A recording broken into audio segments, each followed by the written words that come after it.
our listeners, Dereti FM and Simcha TV. Today we are having a very candid discussion on unpaid domestic care work.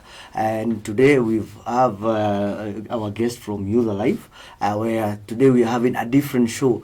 Actually, I know our viewers and listeners from Simcha TV and Dereti FM, it's our first show doing in English, because we've been doing in vernacular. So it's much privilege for our guest to have us, giving us that challenge to host and actually having a very candid discussion where we know we come from a very patriotic community where it's getting very hard to understand the conversation that today we are going to discuss. And I know it will be very educative, it will be very interactive, and more so we would want to encourage such discussion here in our platform. And actually from here we'll be trying to engage different conversation and even having different guests from different communities to try and reach out everyone, because our purpose is to be the community voice and not to just be a biased community, but a community that educates across all board. So my name as your host, I'm James MUNGAI.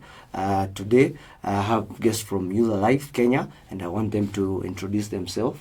And we have a privilege having someone from all the way from United States.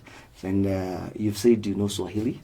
A tiny bit. Yes, you can do some simple introduction in Swahili. Gotcha. Asante. Yes. Mambo, jina langu ni Kyla St. Fort, nafanya kazi na Youth Alive Kenya, ninatoka Marekani, jima la New York.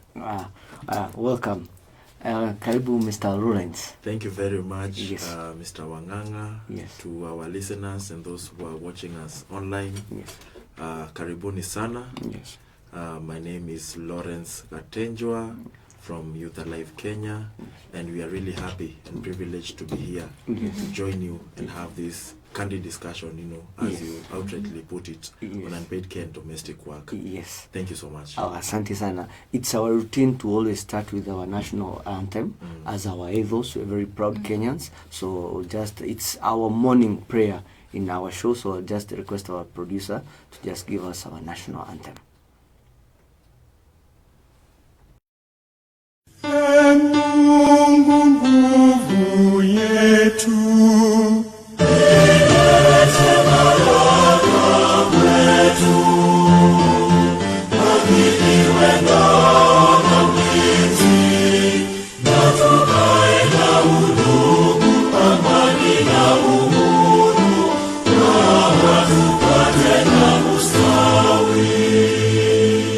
amkeni ndugu zetu,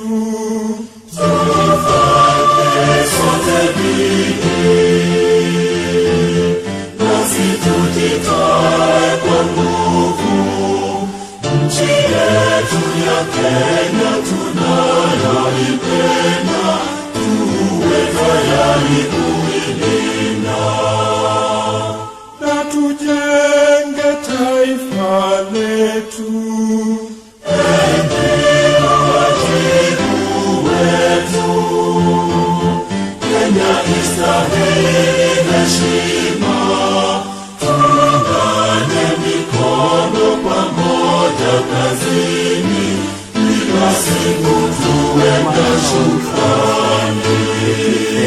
And our viewers at Simcha TV.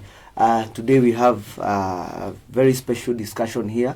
First and foremost, I want to thank all our viewers for being with us, working with us, and sharing and commenting. And we are looking forward to have a very interactive session this morning on unpaid care and domestic work. Maybe, I know it's a new conversation to you, but so feel free to communicate with us. But I want to appreciate our sponsors who are making this show coming live to you. Our Wema Limited company that has sponsored this morning show, and Tovu Sacco is a community circle that encourage people to save and also engage in businesses and supporting education and everything. So we want to appreciate their support for making this show be live to you. So back to you. We would want maybe to understand the role that you play in the community. What is Youth Alive? What does Youth Alive does?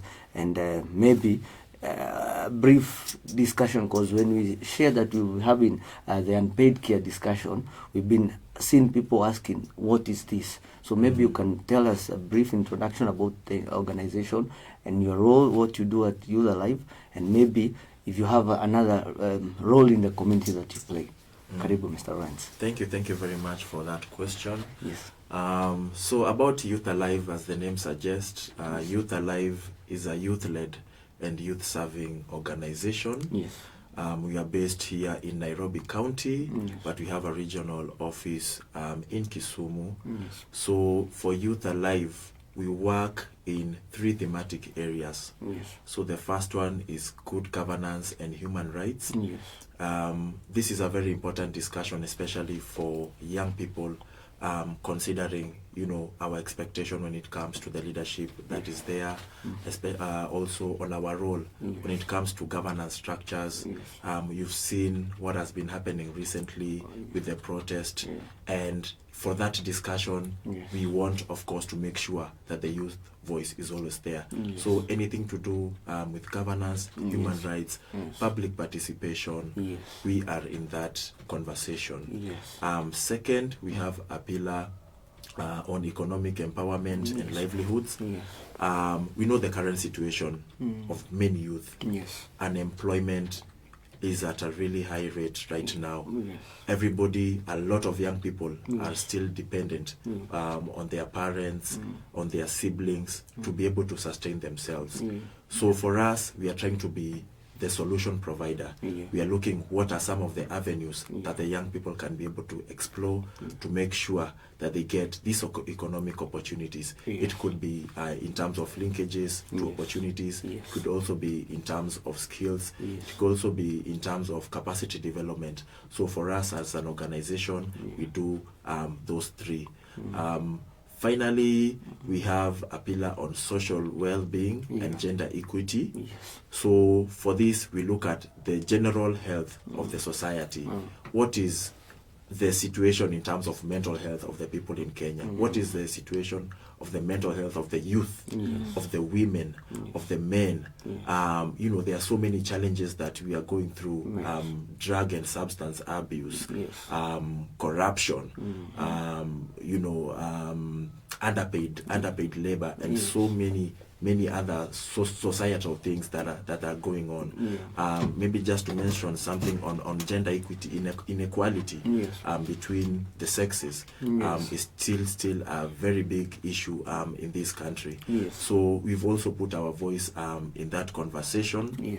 And actually, that is where the issue of actually unpaid care and domestic work really comes in strongly, because for that particular program, it is under that pillar.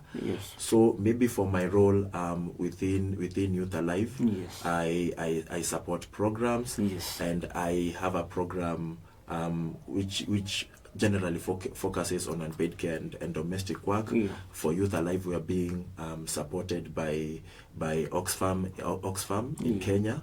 They've been our really great partner in that conversation, and we really thank them for the great support that they've been giving us. It has enabled for us, especially as the young people, first of all, to understand what is unpaid care and domestic work. And I'm sure even for the listeners right now, they are wondering what is Lawrence talking about? Unpaid care and domestic work. What is this thing? So Oxfam has been our really big supporter, and they've enabled us to go into different communities, have a conversation on unpaid care and domestic work, and start being the change that we want to see. There are so many things that we want to see in our communities. There are so many changes that we desire to have, but most of the time we lack the avenue and the means to be that change. So in terms of this conversation on unpaid care and domestic work, we are bringing in that conversation. We are showing people the direction that they should follow if they want to be the change they want to see in their community. So just to explain for the purpose of for the sake of our audience today on Dereti and Simchat, unpaid care and domestic work, just as the name suggests, these are the normal things, first of all, that we do within our household. The care duties that we do. So when you talk of care, Yes. it could be care for your family members. If you are a parent, you take care of your children, Yes. of the parents, of the elderly. Yes. I know there are so many people in situations where you have an elderly person who cannot take care of themselves, so you have to dedicate your time and effort Yes. into that effort, into that particular activity. Yeah. We can also talk of care in terms of persons with disability. In most instances, we see if there's a person with disability, they normally need to have an assistant or a caregiver who is there with them throughout. So when we talk of domestic work, these are not the typical normal things that we do within our household. You know, the cleaning, kuosha vyombo, Ndio. kufua nguo, Yes. fetching water, the typical normal Household, tasks every yeah. day that we Yeah. do to make sure that, you know, everything is functioning Yes. within the household. So for this particular project, we are looking at those aspects: the paid the care duties, Yes. as well as the domestic duties that often go without any payment. If you look at these functions, these Yes. duties that are there when it comes to unpaid care and domestic work, they have no payment. So we thought it is a very important discussion to have. Yes. Because it has so many positives, and at the same time, Yes. there are negative effects that come about because of these duties. Yes. So we thought it was important to highlight, and I'm sure as the show goes on, I shall get an opportunity to talk more on that topic. Yeah, thank you very much. Maybe it come to you, Kira. It's also good to understand whether you have communities there. So I would also want to know maybe what you do. You do your introduction, what you do, and maybe you paint us a perspective of the American community and the African, because now I learn you're here in Kenya for about a month. There is that notion that we all have that America is a perfect country. So maybe to you having the unpaid care discussion is normal. It's not an issue. Maybe that's what I think. It's not an issue.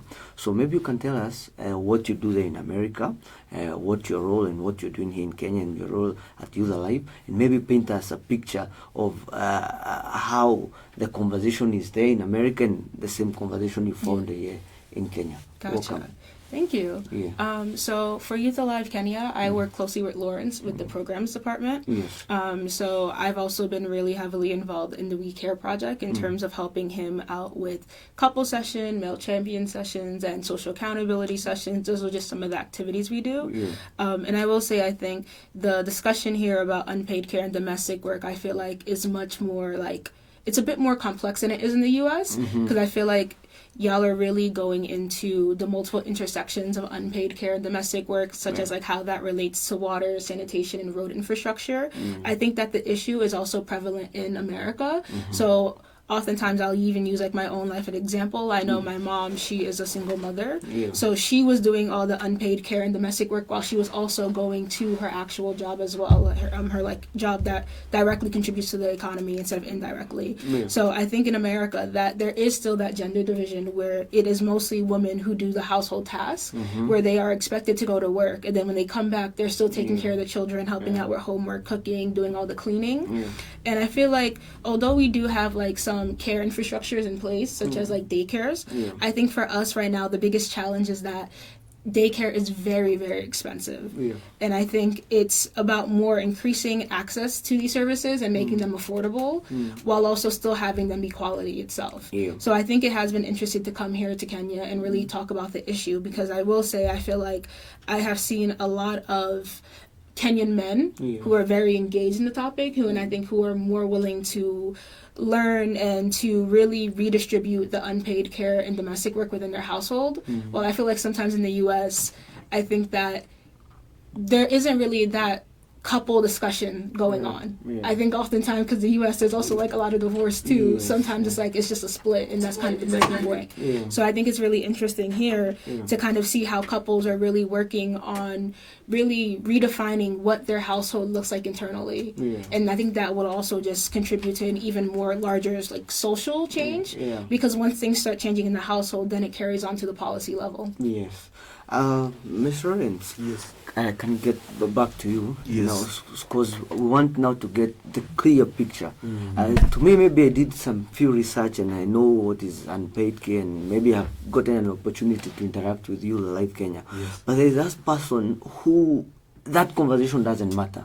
So why is it that you want to have the unpaid care discussion right now when you have other issues that you're doing? You said you have the human rights issues, the socio-economical empowerment, and maybe to our patriotic community that we have, Kenyan community.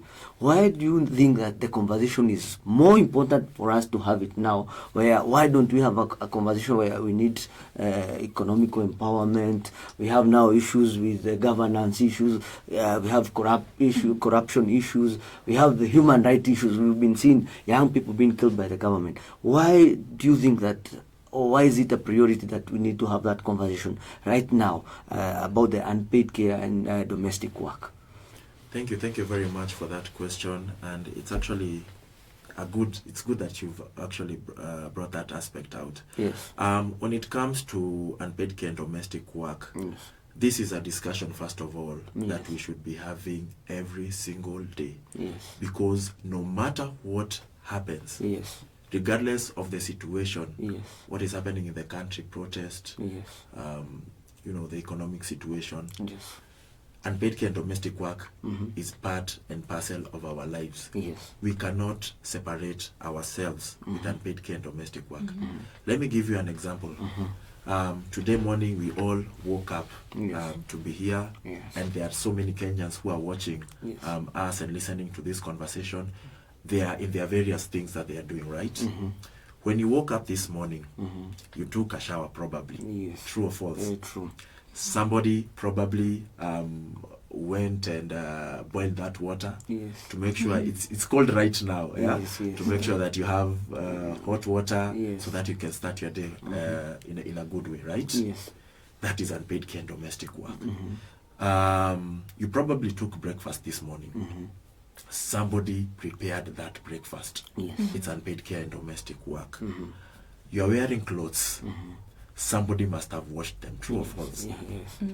That is unpaid care and domestic work. Yes. So, in a nutshell, that's what I'm saying. Yeah. We cannot separate ourselves Yes. from those particular functions. Yes. In fact, when we talk of unpaid care and domestic work, Yeah. it is the building block of paid work. Yes. You cannot have paid work without having resolved the aspect of unpaid care and domestic work. Yeah, that's how I would put it in a nutshell. Yes. Also, if you look at the society right now when it comes to that conversation, Yeah. the biggest issue when it comes to unpaid care and domestic work is inequality. If you look at the functions that we are talking about, which gender does them the most? Yes. It is women. Mhm. We did a study, and women spend up to 5 times the amount of time doing unpaid care and domestic work Yes. as compared to men. Yes. What does this do to a woman? Let us look at, first of all, the economic aspect of it. Yes. There's a saying, time is money, Time is money. right? Yes. And we have only a limited number of hours Yes. within a day Yes. where we can be able to be productive and earn something for ourselves and our families. Yes. Now, let's bring in unpaid care work. You have this woman here, yeah? Yeah. She has these things that she must do, Yeah. the unpaid care and domestic work. Yes. Let's say, for example, right now we have a lot of single mothers in our country. It's even, the situation is even worse for them. You have to wake up in the morning, Yes. prepare your children, take them to school Yes. before starting anything, right? And maybe you might find a situation where you even do that and still have to go back to your home Yes. just to make sure that you've left everything in order. Kama ni vyombo zimeoshwa, Ndio. nyumba iko sawa, Yes. uniform ya jana imefuliwa, you know, Yes. aren't those typical things that Yeah. we do within our homes? Yes. How much time have you taken out of the hours that you could have put into an economic activity that puts money in your pocket, Yes. then economic impact is really negative. It reduces the amount of time that many women and girls can use to earn a living. Yes. So that is one. Let us also look at the health impact. Let us look at mental stress. Yes. You see, when it comes to these duties, they are first of all very repetitive. And if there's something difficult with doing something repetitive, you get tired mentally. Kama kuna mtu ashaiosha vyombo, Ndio. yeah, you know the situation. Ndio. Umeosha vyombo kidogo, maybe after 1 or 2 hours you go back, there are more utensils in the sink. Yes. How does that make you feel mentally? Yes. Yeah, you feel like you've been taken a step back. Yeah. Right? So the mental impact Yes. there, it becomes negative. It affects your motivation. Yeah. Yeah? Let us take washing clothes, for example. For most of the women that we work with, because we work in 3 geographies. Yes. We work in Korogosho, Yes. we work in Githurai, and we work in Kawangware. Yes. So for our women, they tell us, when we wash our clothes, Yes. our backs, they usually ache a lot. In fact, they've ached to the point where right now we don't even complain. It has become part of us. It has become normal. Yes. Is that good? Is that honestly fair? Yeah? Yes. When it comes also to cooking, they say the same thing. Because of having, to bend down Yes. the whole, in the morning, in the evening, Yes. it has taken a toll on our health. Yes. So there's a lot of negative impact, Yes. really, that is associated with unpaid care and domestic work. And that's what we are trying to see. How can we reduce the negative impact and have just the positive aspect of it? Because it is something that is with us. It is something that we should appreciate and we can't live without. Yes. Yeah. Maybe to have a perspective in the modern country. My friend Lawrence is saying they work maybe in slums like Korogosho, Kawangware, Githurai, where women, they have to do it manually. You come from a modern country. Yeah. Why does it care? You have a washing machine. You just put your clothes there, you just go buy the fast food. So why is that conversation more concerned to someone who comes in a modern country where we know, actually you've said you come from maybe a single family setup. Yeah. So it's the responsibility of your mom to do that, and maybe it's your responsibility to wash your clothes and rinse. So why is it a serious conversation to someone who, the concept that I understood, it's taking care of the normal activities that we do. Yeah. So why does it come a concern? For him, maybe I can understand. For the rural community, or those come from the informal settlement, but to a modern country, where your backs doesn't have to pain. Actually, maybe I don't know whether you've rinsed your clothes normally. So why does it has to matter to you? Yeah. Yeah. I definitely would say, I think that even though we do have like those infrastructures in place, like washing machines and laundromats, I will say I think even when you are in the US, you still are doing unpaid care and domestic work, and you want to make sure that the work you're doing is quality, especially when it comes to caregiving. So like you mentioned fast food, you really do not want to be like feeding your child fast food every day because it's not the most healthy option.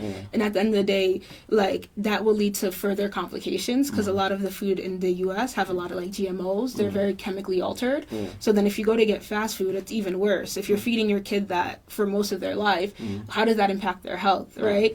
They're going to be gaining a lot of weight, a lot of like unhealthy weight. It's going to be impacting their ability to stay fit. It's going to lead to other like health conditions like diabetes, like high salt intake and whatnot, right?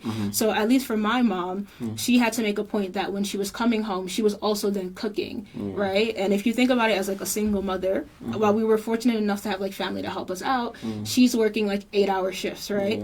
then she's coming home and she's doing the cooking. She has to do the cleaning. So even though we do have washing machines, we have like laundromats where you have to go outside the house and you have to go put your like clothes in, and you have to stay there and clean, and you have to make sure you stay there, and you like, you're watching over your clothes, you're putting in the dryer. Right. That's taking about like 2 hours or so, right? So she comes home around 5. That's 2 hours to clean the clothes.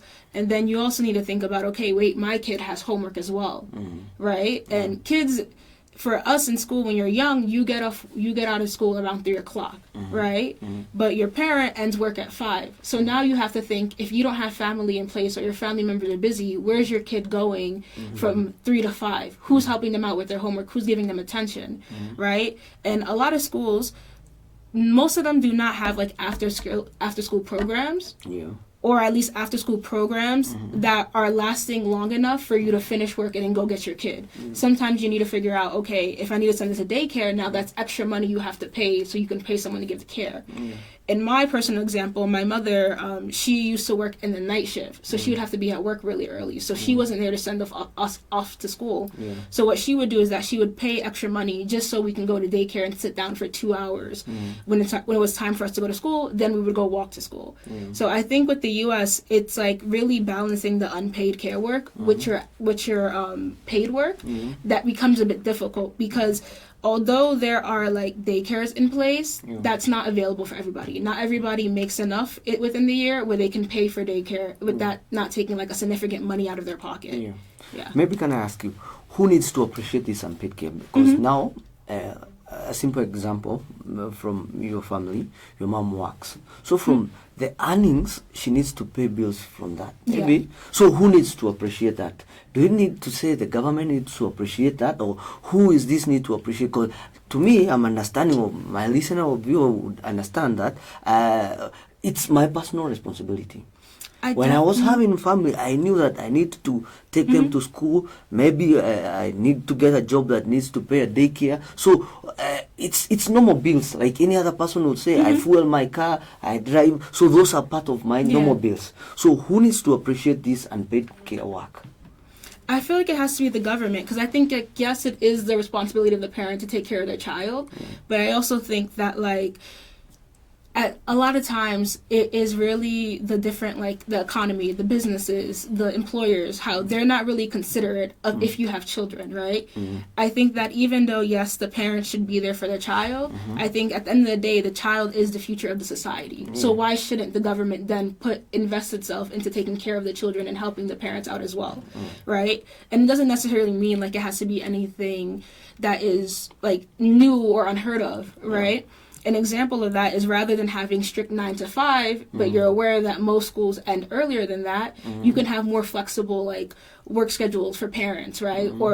Or employment places can have daycare facilities for like when children are really small, so at least that way the parent can do the work and the kid could still be in the same building, and then you just pick up your kid on your way out, right? I think there's minor changes that could be made to just make the lives of the parents easier. And when you also think about it, the parents are also contributing to the economy itself. So if you're a parent and you're so stressed about, oh my God, where's my kid? What am I going to feed them? How am I going to afford like nutritious foods and all that, that's taking a lot of like your time and your energy and just like your mental capacity away from actually doing your work, right? That just adds more stress, and when you have a stressed worker, the quality of their work decreases itself. So okay, somehow get that too deep. Maybe you have to add something. Yes. I wanted to add something on that. When it comes to appreciation of unpaid care and domestic work, first of all, I think it is everybody's duty to appreciate. Maybe just to pick up from where she left it off, when it comes to the government, one of the things that we are trying to showcase and to help people understand is the economic value of unpaid care and domestic work. Right now, when you look at the presentation, or rather the study there was a study that was done by ILO.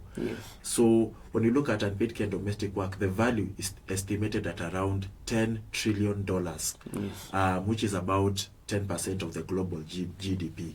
That is the contribution of unpaid care and domestic work in the economy. And for that, women contribute about 6.6% of that. So it's a really, really, really huge figure. Also, when you look at appreciation now from a personal point of view, first of all, we are all beneficiaries of unpaid care and domestic work. And one thing that happens in this care economy, as a society, we don't appreciate enough those unpaid care and domestic works that are done for our benefit. And it's actually a challenge to each one of us.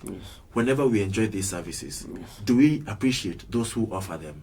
If you're at home, when somebody prepares some nice meal for you, do you appreciate that person? Or do you take it as the norm? Because if that person was not there, what could you have done? Right? So as a society generally, it's good for us to be able to appreciate those who offer those kind of services to us. Also, with appreciation comes value.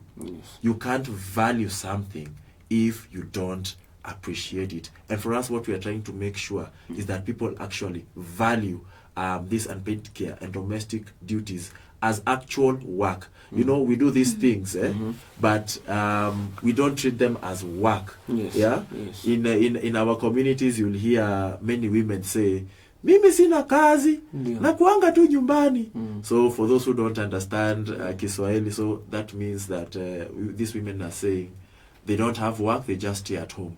But when they say that, what are they actually doing at home? From morning to evening, this lady is actually doing something.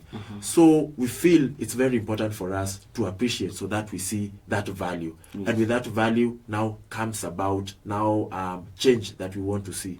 So we appreciate and we are able to invest in making sure that we can make the whole situation better. So investment, it can manifest itself in different ways.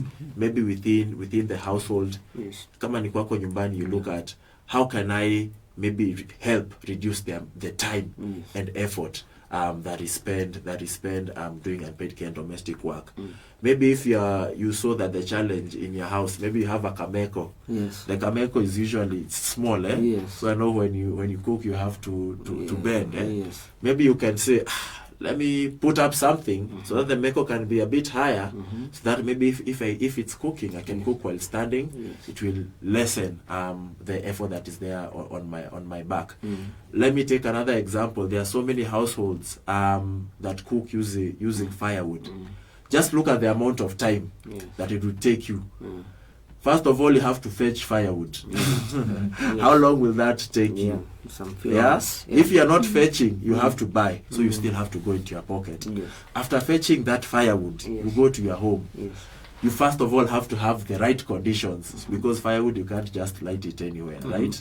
It takes a lot of time to actually put the fire up, kupepeta, nini, so that it can, you can have the fire to start the cooking.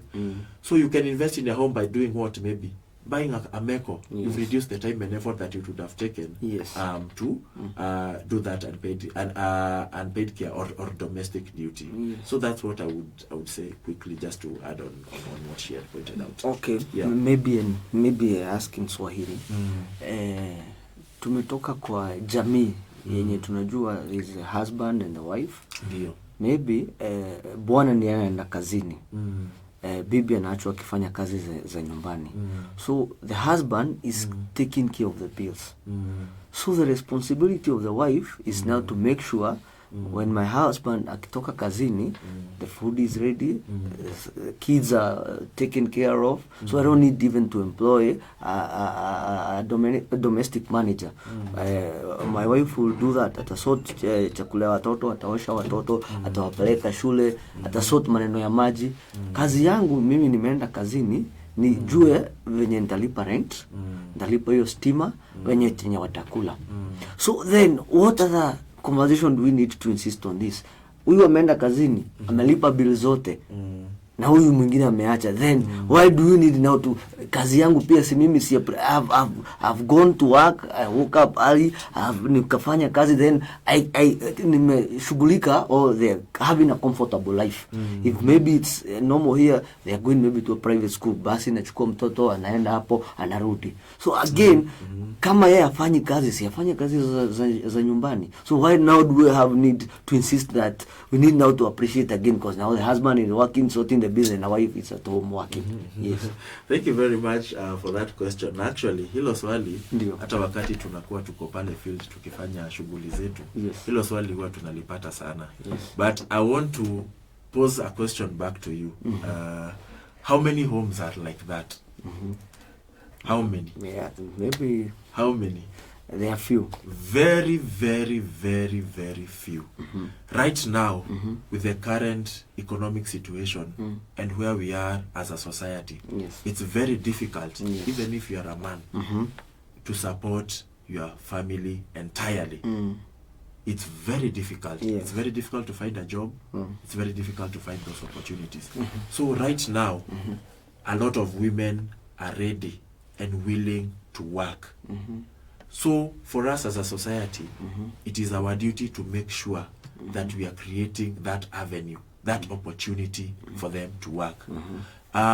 There's a statistic that I was reading that there are about 600 million women who are ready and willing to join the labor force. Yes. But they cannot do that because of unpaid care and domestic work.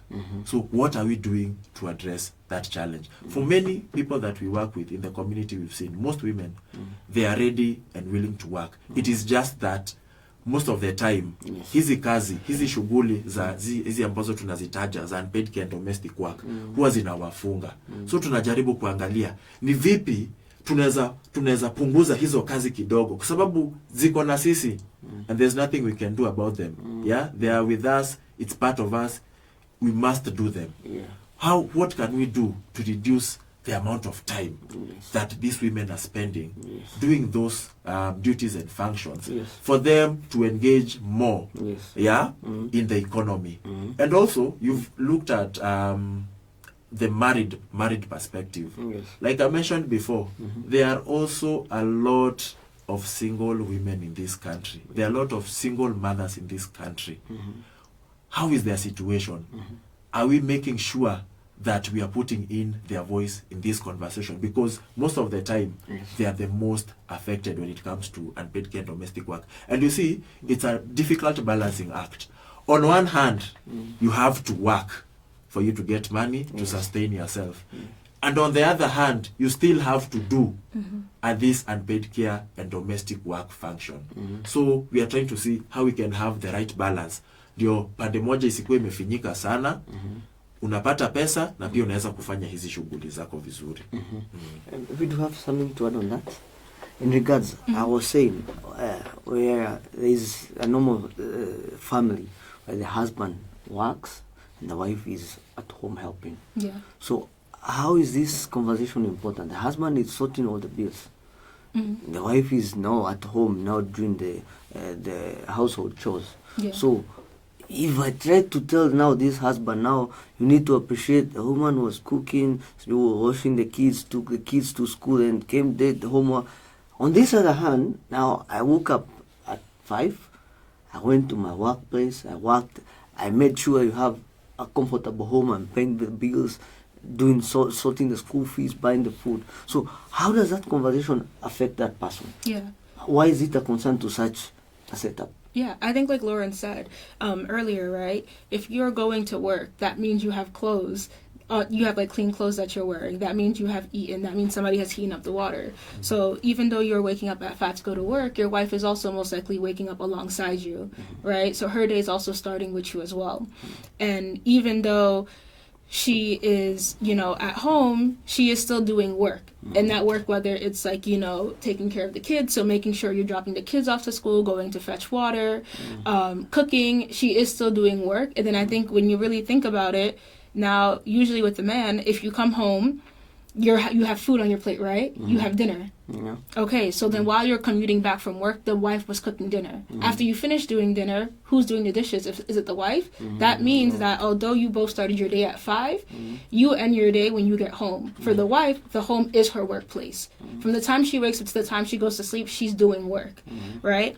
And I think that it's like everybody's capabilities is different, right? I don't think we can expect for every single husband to suddenly come in and for him to do the cooking now, right? Or for him to decide to do like the laundry, right? But I think you need to think about as your individual couple, what is your own capacity as a person, right? For one husband, he may be able to come home and help the wife with the dishes, while the wife helps the child with the homework. Or the husband, he helps with the homework while the wife does the dishes. Or even in the morning, when the husband, if you are starting work and your work is on the way to your child's school, can you drop the child off? That way your wife can focus on something else rather than having to drop the child off and then also now do the laundry, if that makes sense. So I think it's important to think about like this as a large scale issue, right? Where most households, they aren't able to afford outside help, but also think about it as an individual about what is your own personal capacities and how can you redistribute this work in a way that is even to both people and also your situation. Yeah. Maybe sorry, just to take you back. Earlier you had also mentioned about appreciation. Yes. Typically, in the normal work setup, when you work after a certain time, you are appreciated with what? Monetary compensation, right? Yes, yes. So you have your wife at home. Yes, you've settled everything, yeah? So most of her duties or work is related, with household chores and everything that goes on within the household, right? Yes. How is that woman appreciated? Do you think she feels the need to be appreciated? Maybe Because from the community, the women that we work with, they say sometimes, this work is repetitive and it can be demotivating because you're not getting anything. You don't feel like you're getting anything in return. So we feel like it's very important, as much as, even if you've done everything, maybe as the man, you've provided everything to make sure that this woman is comfortable at home and she can be able to do those particular duties. But for her mental health, it's always good to appreciate, and even for you to recognize the value that work is bringing to your life. Remember, like we said earlier, even for you to go and do that paid work, you need to be a beneficiary of this unpaid and domestic work. Second, the issue of rest. That's why it's rest is we all need to rest. True or false? Yes. When it comes to unpaid care domestic work, you'll realize the number of hours it takes to do these duties. It's really long. We were doing survey in some of the areas that we are working with. In some areas, women are saying they are spending up to 18 hours a day doing unpaid care and domestic work. How is that for their mental health? These women need some time to rest, to even do their own things. Sometimes they want even just to go out, relax, take a walk, but they never get that opportunity. Are we thinking about them? Are we thinking how they are doing as a person? That's why we are saying it's very important to have this conversation. Maybe I pose a question in this setup. Is it more about women? Do men come in this conversation as unpaid care? Because the issue is about there's a single woman, there's that wife who is at home. So then there's also that jobless man. So when we flip the coin, so where does the man fit in that conversation? Who might feel now this conversation is more gender stereotype. We are focusing on more responsibility of what women do and what. Then how do we make that conversation more engaging and more making sense, not from gender stereotype perspective, to now cutting across to all gender? Yes. Maybe I can let Kyla start and then. Yes. Yeah. I would say, thank you so much for bringing up about the male caregivers and domestic workers. And I think that when we uplift unpaid care and domestic work as well, right? Like you said, right now we've been talking a lot about women, and I think part of that is because there is that gender division in terms of like if you look at it as a whole, but also if you think about unpaid care work and domestic work culturally, a lot of people assume that it's women's work. And when you do have that unemployed man who is taking these tasks, he also tends to feel demotivated because then he feels ashamed to be able to do this work because he thinks that as a man, he has to provide for his family. And I think that's a wonderful thing to provide for your family. But you also have to think about if you view unpaid care domestic work as providing for your family as well, I think for the men who are engaging in this work, that also lifts their morale, right? Instead of just assuming that they have to have a paycheck, they realize that, oh, helping their children out with their homework is also providing for their family. Washing the clothes, cooking is also providing for their family. And I think when we talk about unpaid care and domestic work, if we're talking about how we need more care infrastructure, such as daycare centers, right? That means the men who are engaging in this work, they now that takes a load off their plate, right? They don't have to watch the kid for as long as they do. And they can spend even more time into like looking for their job or even starting a business. So I think when we uplift this work all together and we make sure that we're reducing time, whether it's a man or a woman who's engaging in this work, if we implement these structures in place, the caregivers, they will have time for themselves more. And I even think that if we uplift this, if we talk about rewarding and appreciating the care workers, the men in these relationships who are mostly doing the unpaid care work, they probably feel underappreciated too. So I think that when we talk about appreciation, it should be from both partners, right? If you're the man mostly doing this work, then your wife should, when she comes home, she should say, oh, thank you so much for taking care of the kids. Thank you for cooking dinner today. Thank you for doing X, Y, and Z, right? And I think it's the same way how if there are men who are currently in the workforce and they decide to take it upon themselves to start doing more unpaid care work, the wife should also recognize that and be like, oh, thank you so much. Like, this was so helpful for me because you decided to help the child with their homework. I was able to go to bed earlier tonight. So I think it is like a mutually beneficial relationship because at the end of the day, like Lauren said, unpaid care and domestic work, it's not going to go anywhere. Even when women enter the economy, we will still have to do unpaid care and domestic work, both as men and women. So I think right now, as we are trying to include more people in the economy, we also should make sure that when people are entering the economy, the unpaid care work is still being valued as well. Okay. Yeah. Thank you very much, Kyla. I know. Yes, like she pointed out, we've been mentioning a lot about the women. Yes. But the reason behind that is that when you look at unpaid care and domestic work, it's disproportionate. It leans more towards the women, which now has a negative impact in terms of their ability to participate in the economy, ability to participate in governance, as well as their mental and physical health. But when you look at now the man, how is the man coming into this conversation on unpaid care and domestic work? First of all, I said, as the man, you're first of all a beneficiary of unpaid care and domestic work. And for you to earn, because I know men we like priding ourselves in our ability to earn, in our ability to fend for your family. You need to first of all tackle the aspect of unpaid care and domestic work. So in that aspect, we are beneficiaries. Also for a man, let me look at the care infrastructure in general. We are all beneficiaries of care infrastructure, which we are also trying to advocate for. When I talk of care infrastructure, I mean things like access to water. Kuna wanaume wengi huku katika manyumbani zetu wanasaidia mabibi zao, familia zao rather, kuchota maji.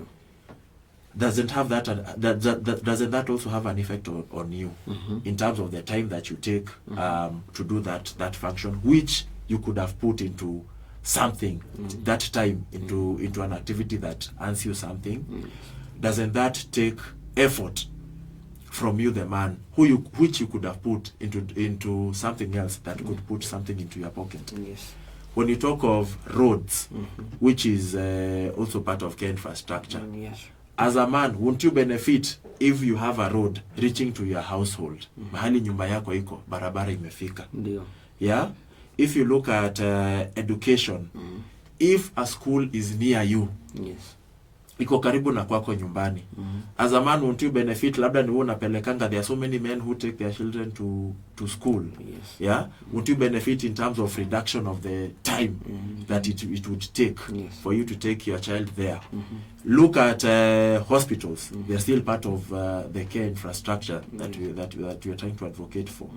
Yeah, wouldn't it take you less time and effort if you need medical services? Yeah, so as men generally, we are also big beneficiaries when it comes to unpaid care and domestic work. Also, let us also look at the family dynamics. Yes. As men, naweza sema tumekuwa tukikosea sana. We try a lot to ignore these things, these functions. Tunasema ni za nani? Akina mama. So you are there with your family. Yes. You are the provider. Sasa kama ni school fees, kama ni chakula, who do you deal with? You deal with your wife, sindio? So ikikuja kama ni watoto, watoto wanajua kila kitu inatoka nani? Kwa nani? Kwa baba. Wacha ukue mzee. Ndio. When now you need the support of the children that you've been working so hard for. Wanaendaga kwa nani? Kwa mama. And even if you look at right now, Yes. there are so many men that are suffering because they've been ignored. They've been left to fend for themselves by their children. Lakini watoto wanashughulikia nani? Mama. Because they saw hiyo wakati walikuwa wanajua whenever we needed something tulikuwa tunaenda kwa mama. Lakini ni wewe umekuwa ukicontribute to those things. So we are saying it's important for men pia tuweze kujihusisha. Let your children know that you are part and parcel of that conversation. Later on, itakuja kukusaidia as a man. And also you are teaching them as the head of the house. You are teaching them, this is the way to go. This is how you should be able to do your things. This is how you should be able to support your family, and so on and so forth. Yeah, I'm trying now to understand. I'm flowing. I'm kind of learning something. But now, kuna hii maneno naitwa Mount Kenya. There's that, we have a region, a certain region called the mountain, where, and maybe it's an issue cutting globally, where young men are indulging into drugs and alcohol. And I don't want this responsibility. Like, having a family is more stress. I would rather not have a family. I know it's a global issue even in America and here in Kenya. So, and maybe such conversation is making them also not to want to have families. So how can we now trickle down that information to them understanding the impact of appreciating that they are feeling, I don't want to be that responsible, I have to go and work, provide for my kids, provide security, then my wife needs me to be a gentleman, go in the kitchen, I would rather just stay alone. So how can we make now this conversation make sense to them? Yes. Yeah, I would say as men, we need to have more conversations on this. We need to hear from men that have been beneficiaries of unpaid care and domestic work. I think for men, we tend to limit when we discuss, when we have a sit down with other men. Yes. We tend to be limited in what we discuss. So we never discuss like the benefit that has accrued to us when it comes to unpaid care and domestic work. So even within the different setups that we have among men, we need to start that conversation. We need to discuss how we need to support unpaid care and domestic workers, because at the end of the day, first of all, like I said, we are still beneficiaries. Also, sisi ndio kioo cha jamii. Ndio. How can you lead? How can you show the way if you yourself are not informed on the right way on how you are supposed to conduct yourself? So I would say, first of all, let's start having the conversation. Let us point out the good things. You know, when it comes to marriage, we point out the negative. Kutaenda hivi, but we don't say the good things. If you are married, for example, I am married, I have a wife. Yes. You realize the importance of such duties and functions the moment you are alone. You are used to ukiamka asubuhi, nguo yangu iko wapi? Unajua nguo yako imesetiwa vizuri. Umeenda mezani, ka breakfast ndio yako. We are just used to that kind of lifestyle. But hebu uachwe peke yako. Then you realize, kumbe there are things that happen in this house. Hapo ndio utajua hata haujuangi nyumba yako. So as men, let's talk about the positive aspects also of unpaid care and domestic work, participating, and not concentrate too much on the negative. There'll always be something negative to say, but we should always be positive. Yes. I have two questions before we go to break. In the modern country, how does unpaid care? Because we tend to understand that maybe marriages don't work in America. Young people are just not committed to just staying together. They just want you stay on your own. And what value can unpaid care improve now to improving relationship, work in marriages? Yes, because we just feel maybe when you go to America, people get married in contracts. What contribution can unpaid care work contribute now to having that family workings and that? Because maybe it's not a big issue here in Kenya, where it's normal having a family. When we have issues, we solve traditionally and work together. So what value can it play now to encouraging young people to have families? In America, I will say, I think a lot of people, they do want that relationship. I think even for the older generations, right, where they get married and they do love each other in the beginning. And I think it's as they get further in the marriage, as they have children, as the unpaid and domestic work becomes more stressful, and it continues to be disproportionate between the wife and the husband. I think that's where the marriage split comes, and that's what the youth in America has seen, where they've seen that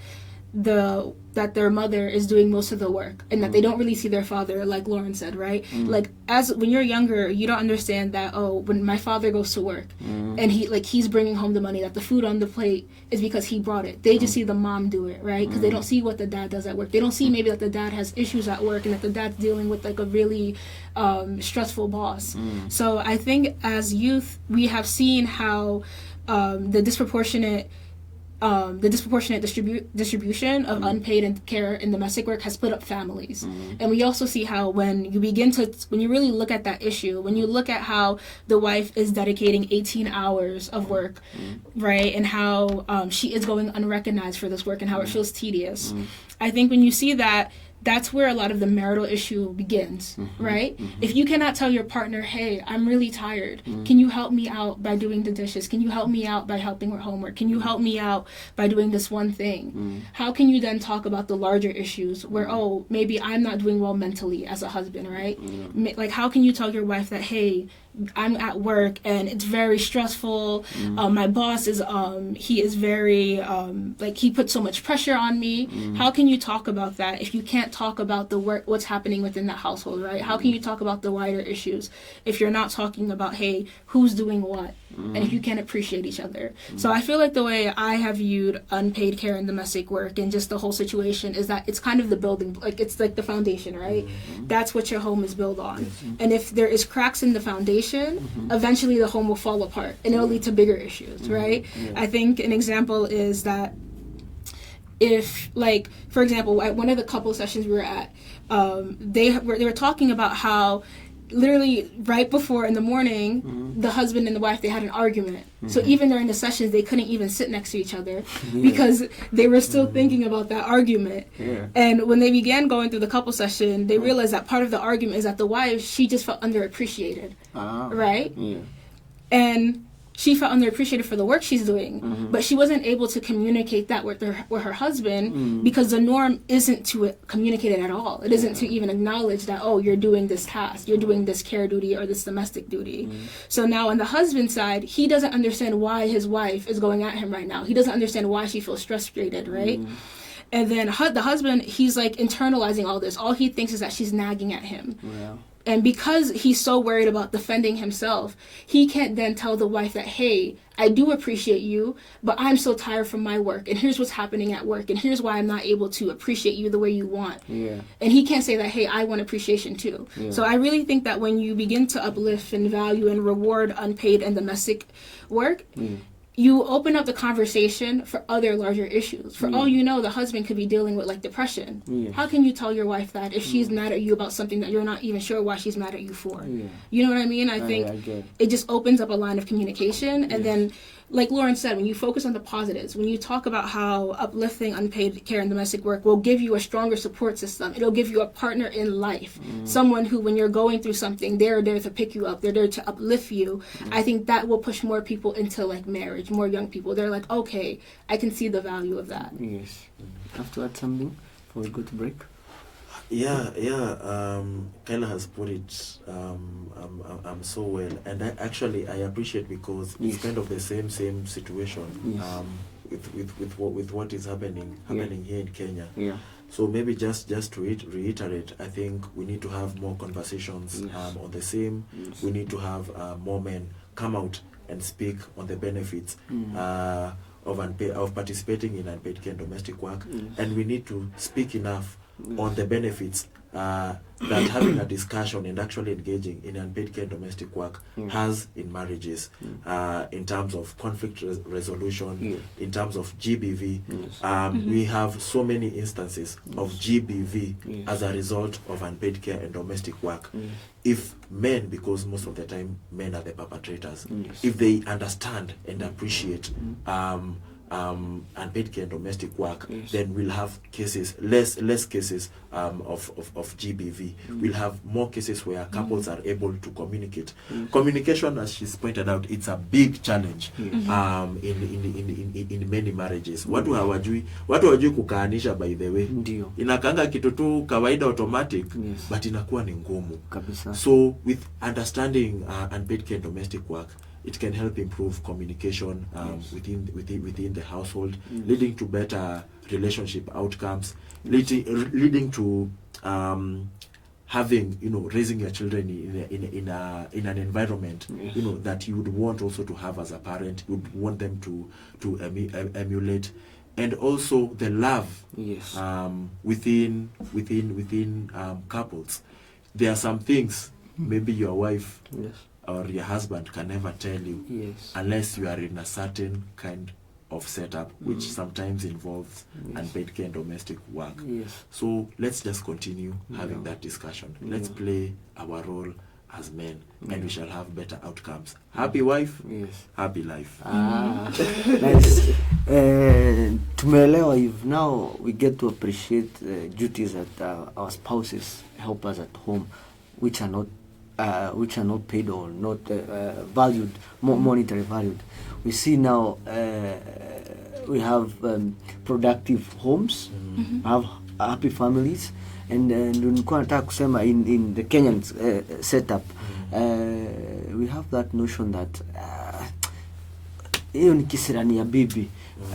As in, when I'm coming from work, I'm finding my wife already mad at me. So like, it's normal. It's normal. It shouldn't be normal. So we find it's normal. It's normal for you to have mixed reaction.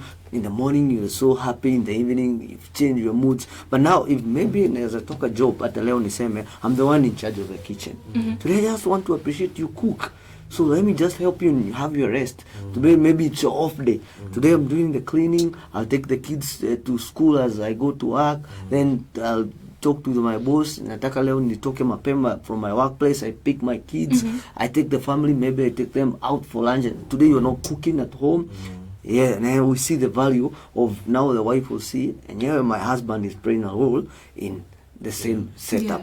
So I want us to take a break and watch a short video, so also our viewers and listeners can get the concept of what we're talking about, the unpaid care. And our producer will also tell us whether we have some question online there. So let's take a break and we'll continue from there. Thank you, producer. Tunaenda siku sawa. Sawa, pole. Unaweza nisaidia kando hivi? Yaani tutatumia kusha tunigo. Maybe tungoje ndo chale yangu natumia kufulia nguo hapo ya. Unacheka? What's funny? Ya bana kisi udaku but. Ai, wewe ndio uko bora paka Q-Tex chale yako ndio anafua. Ai, Nairobi can't be me haki. Babe, hebu come. Sasa unanipeana. Haya, bado hamjamaliza Q-Tex? Bado hata tutataka basin ndio tutumie kuoshea mguu, but nimeeleza hata tuna maji ya kutumia after hii. Haina shida, wacha nimalizie hizo napi, alafu nikatakate sukuma, nikandakande hiyo unga, alafu nikimbilie maji. Katoto kamelala, msiongee na nguvu. Unacheka? Nini unacheka? Ni shida yangu hapa bro, akifika leo za person. Wewe ndio unafanya hizi kazi zote za wamama. Mimi? Kukalia. By the way, niko na pads zako hapa. Aki niko nimesahau kusizo pads. By the way, kucheza pia ndio tumeteseka.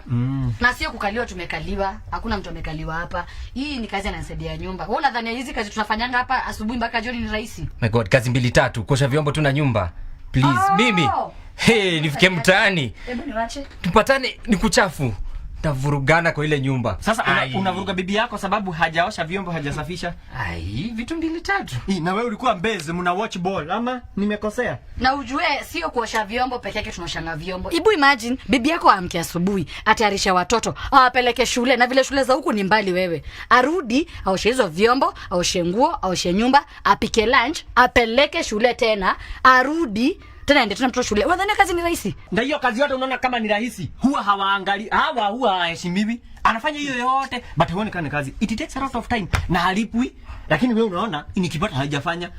Usinishike. Hatuwaheshimu. Ukitoka huko nje wewe mwanaume unajua kupika, unaitwa chef. Unaanza kupika kwa mahoteli. Lakini kwako hauwezi. Ukitoka nje unaanza acha unaitwa janitor. Sasa wewe unaitwa beautician. The least you can do ni kutreat bibi yako, mpakisha manicure, pedicure, fanya akae vizuri. Mpaka na Q-Tex job na pia nyumbani. Difference iko wapi? Dai. So mimi juu napika hapa sifai kupika huko. Ni nini hamfikiriangi? So sababu unapaka si ni kazi basi ya wamama. Si mnasema ni ya wamama? Basi hiyo ni ya wamama. Kwa nini unaifanya? Hakuna kazi ya wamama na ya wababa. Fanya hivi, ukitoka pitia social hall. Wako na baraza ama uende kwa chief baraza. Huko wanaongelea vitu ambazo zinaweza kusaidia. For example, kama juzi nimeteta juu ICD. Tukaungana na akina baba Kenothia. Saa hizi unaona ICD wanajenga pale kwa public utility. Wanajenga wajengi. Sauti yako inahesabika. Enda kwa chief baraza ongea. Na ile issue ya maji tulitaja. Ndio hiyo. Maji kikuja hapa karibu. Sisi wote tutakuwa poa. Juu tunaendea gambari. Umepeleka mtoto ICD sijui wapi. Tukiongea na serikali ndogo, sisi ndio kusema. Hiyo story ya baba manze, hata si mtaani kutumelia manze. Kawangware korogosho jo. Hii kitu kikuja tatujenga. Ndio unachanuka. Sasa ukinuka rangi, pitia hapo kwa chief baraza ama church ama ini. Peana opinion yako, at least ita count. Ona huyu.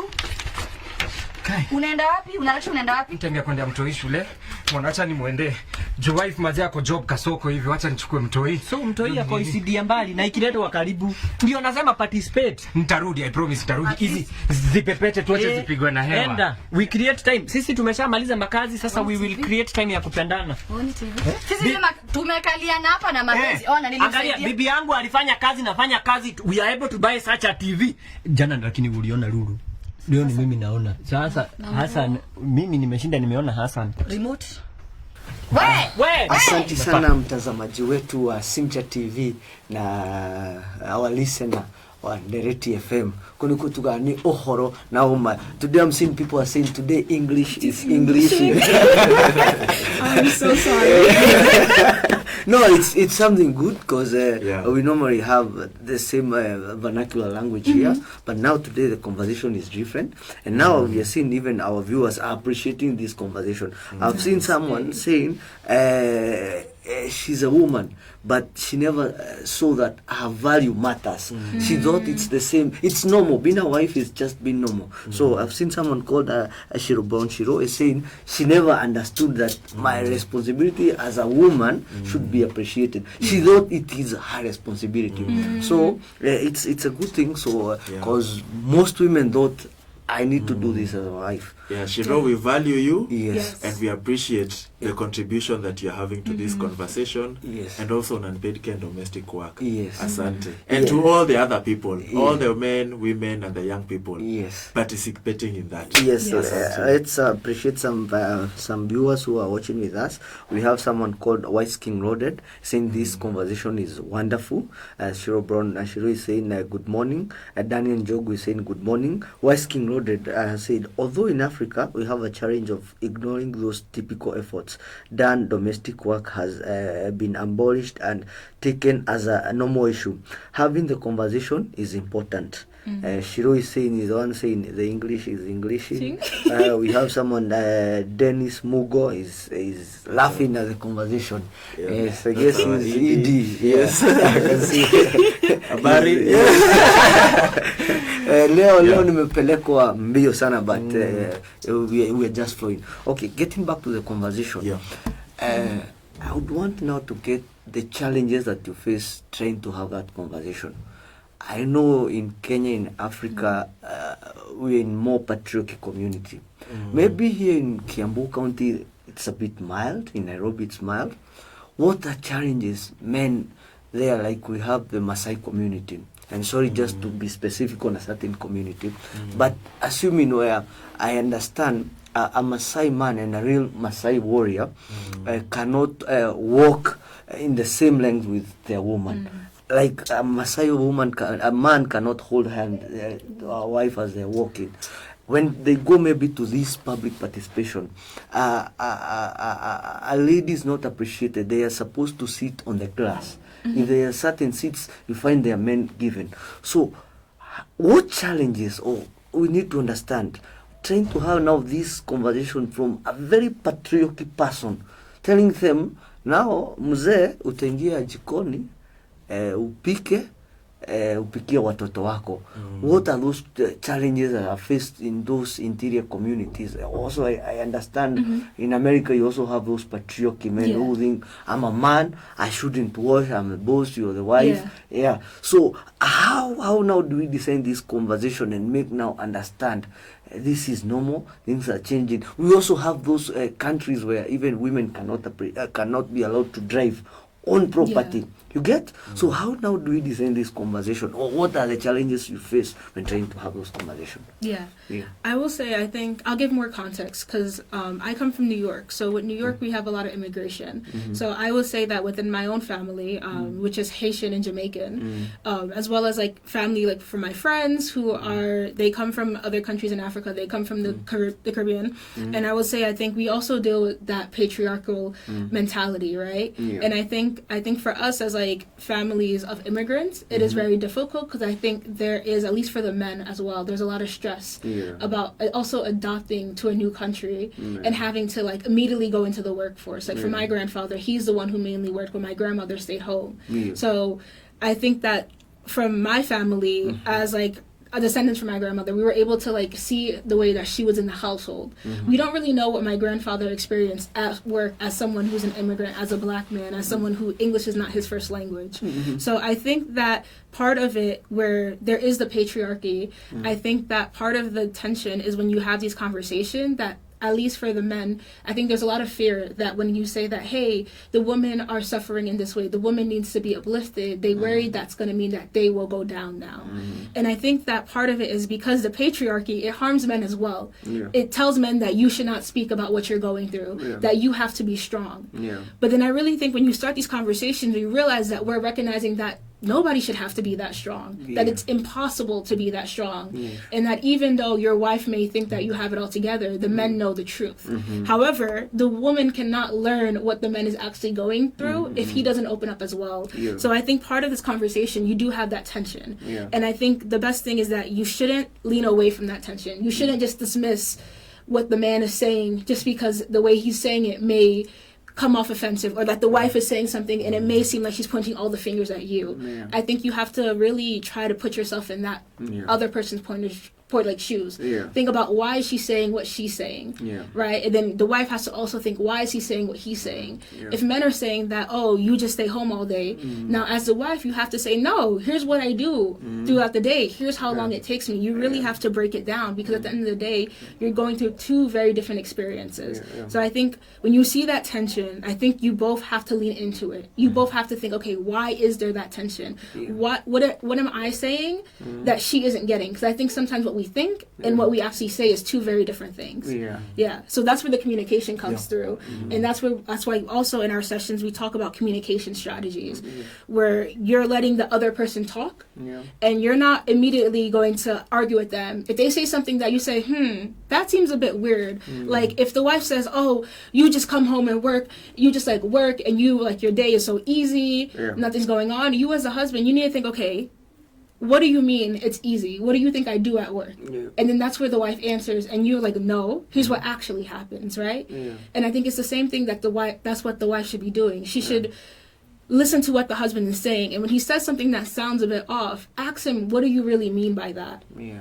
And I think it's just like having these long conversations and knowing that you can't just have one conversation about this. Yeah. You have to have a lifetime of conversation. Yeah. I think even in a couple where you decide to make a change, you decide that, oh, the husband will take the children to work, right? And that'll be a daily thing. At some point, maybe he's going to be unable to do that. Yeah. Then you have to go back to having this conversation and think, okay, Yeah. now what is my capacity in this moment? What can I do? You have to get comfortable with the fact that there's no perfect solution. There's no like solution that will be consistent throughout your life, because life is unpredictable. Yeah. Maybe at one point the husband will become disabled, and now the wife has to take care of him. Yeah. So now, even though he's disabled, what can he do to make sure that she's still feeling appreciated, even if she now has to be his caregiver as well as his wife? Yeah. Yeah. Okay. Yeah, thank you very much for that question. Just to pick it up from where Kaila has left it off. Yeah. Culture plays a big role in our society. Yes. And even right now in Kenya, despite what colonialism has done in terms of influencing and changing Yes. our perception Yeah. when it comes to how our whole setup and how we conduct our things, we can see even still today how big of a role our culture is playing. Yes. Maybe even just to take, for example, in marriages, you will see somebody do a Christian wedding in church, Yes. but still on the other hand, there'll be maybe a koito Yes. or a rorashio, Yeah. just to show, how culture is still playing a big role in our lives. Yes. In the same way within the unpaid care and domestic workspace, Yes. it is still playing a big role, more so in terms of perception. Yes. Coming from the olden days, there were certain gender roles. Yes. Men, there were certain things they were doing, Yes.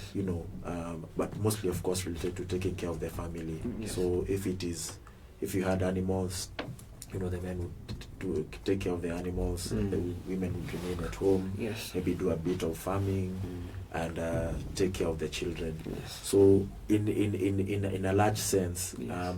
gender roles were there, and they were very well defined. But now, as we come into this modern society, Yes. things have been changing Yes. dramatically. Yes.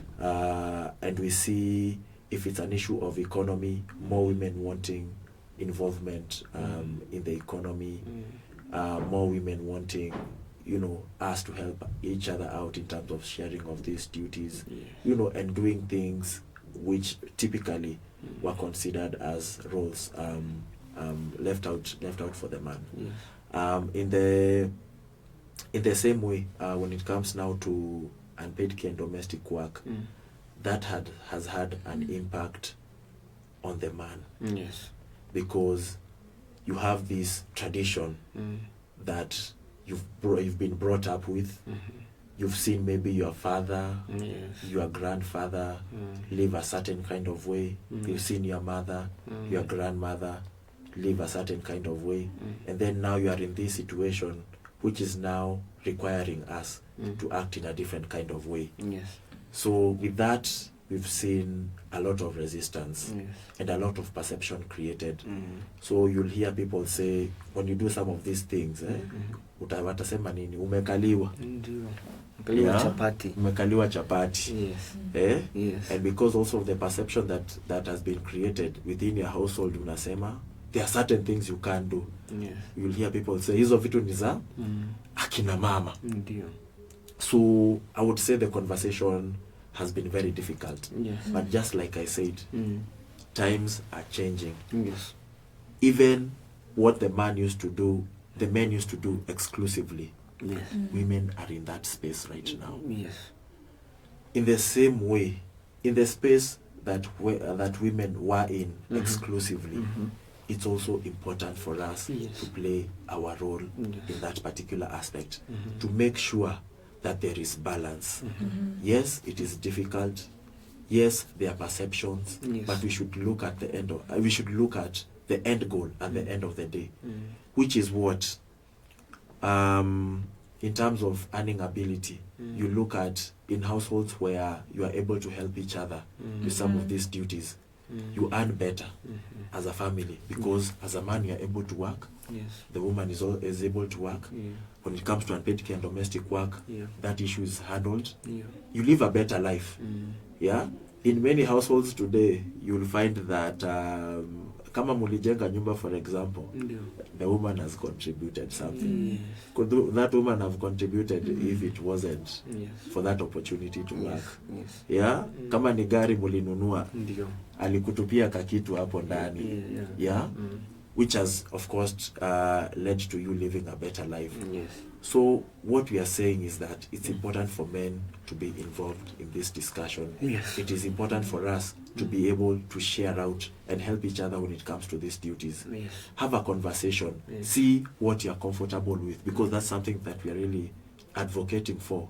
We don't want it to be forced. You should do something from the bottom of your heart. You're doing it because you want to do it, and you're doing it because you want to see, you see the value in it. So for men, let's continue participating in this conversation. Let's continue helping each other out for even our own sake. Your own mental health is also vital by you participating in unpaid care and domestic work. That's what I would say. Okay, maybe now as a champion of unpaid care and domestic work, what challenges do you face individually trying out to shape this conversation? You've gone out there in the slums, in formal setups, or you're going out to address these people who feels like we've seen someone saying, I never thought that my duties at home should be appreciated. So you as champions, what challenges do you face when trying to pass this message or trying to shape these conversations? Yes. I would say patriarchy to an extent, and also perceptions that are already there about unpaid care and domestic work. The first thing, when you have that conversation, you'll hear from men. They will say, hizo ni shughuli za akina mama. So what they are saying, for me, this is not a conversation for me. I shouldn't be involved in this aspect in any way. So for us to bring that man to a level where they are even willing to have a conversation and start bringing about that change, I think that has been the biggest challenge. But we thank God, and we thank our donor Oxfam, who has been of great support to this, because over time, men have continued, wanting now to engage in this discussion and starting to even implement some of the changes that we are trying to advocate for.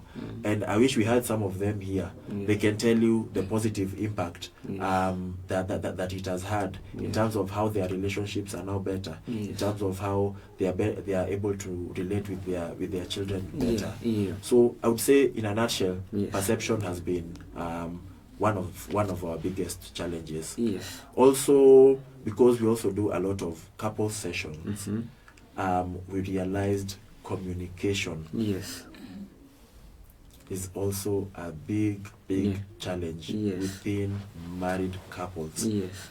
And communication, I also want to link it now with the perceptions that are there about what a man should and should not do within Yes. within the household. Yes. So you have this person here that knows mimi sifai kuwa nikifanya vitu fulani, hizi vitu ni za kina mama.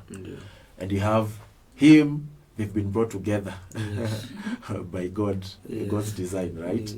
They are now together. You have the man and the woman. Yes. So you find a man ako hapo, the woman is there. Yes. There is no communication. There is just expectation. Yes. Communication, expectation without communication in our view and what we've seen Yes. is leading to a lot of conflicts. So it is a big challenge, and we are trying to tell men, converse, Yes. have a conversation with our women. Yes. Same to our women, have conversations with your men, with your family members, Yes. and try to make sure that everybody is comfortable, everybody is moving in a direction that will benefit each and every person that is involved in that conversation. Yes. Yeah. Maybe to be specific on you, they don't brand you as a weak person. Those are Western culture you're bringing to us. You are foolish, you are bewitched. It is a curse you're bringing to our culture. You don't face such conversations? Of course they are there. Yes. But you see, when you've experienced something Yes. and you know the benefits, Yes. you just need to put those notions, those statements aside, Yes. because you see the value in what you are doing. Yes. That's why we are encouraging men. You just take the first step. Yes. Engage in a conversation. See how you can contribute to it, and you'll realize how much benefit it can bring to you. And for the men that have done that, Yes. they remain changed forever. Yes. So let's just have that conversation. Take the first step. Don't just say, don't just have that perception. Have the ability to try that different thing and see how it will work for you. And let me tell you something funny. In fact, there are a lot of men that actually do this. Yes. It's just that they are afraid of being labeled.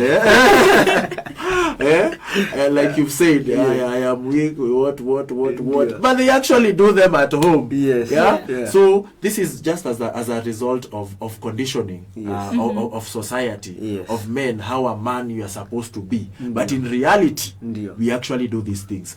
Let me, if you are a bachelor, for example, Yes. don't you cook? I do. But on the other hand, what do people say? It is a woman's function. But at home, when you are alone, you cook. Yes. You are alone. Don't you wash your clothes? I do. But people still say, Yes. hizi ni kazi za Za akina mama, mama. yeah. So that's what we are saying. These are normal things. Anybody can be able to do it. Hazikuwa zimetengewa akina mama, Yeah. your sister, Yes. or whoever that person is. Yes. Yeah. So let's engage. Let's continue having that discussion. Let's participate. These are normal things. Yeah. Okay. How about you? They don't tell you this is feminism. Yeah. This is you've just been feminism. This is just trying now to see like men and women are equal. Yeah. What challenges do you face as a woman now trying to tell now this, now, especially now you're here in Africa, and finding someone still telling you it is my right even to be beaten by a husband. It is okay, my husband is my king. You know, that's the culture here. So then they tell you, that's the Western culture. Yeah, actually, they have a name that they say slay queen. I don't know whether you know what's a slay queen. I don't know how I would put it. A slay queen is maybe like a high-end girl who just made like bougie. Yeah, Yeah. bougie. I see. Exactly, bougie. So you don't get such challenges telling you, no, that's a bougie woman. That's maybe a career woman. That's She's heartless. Yeah, exactly.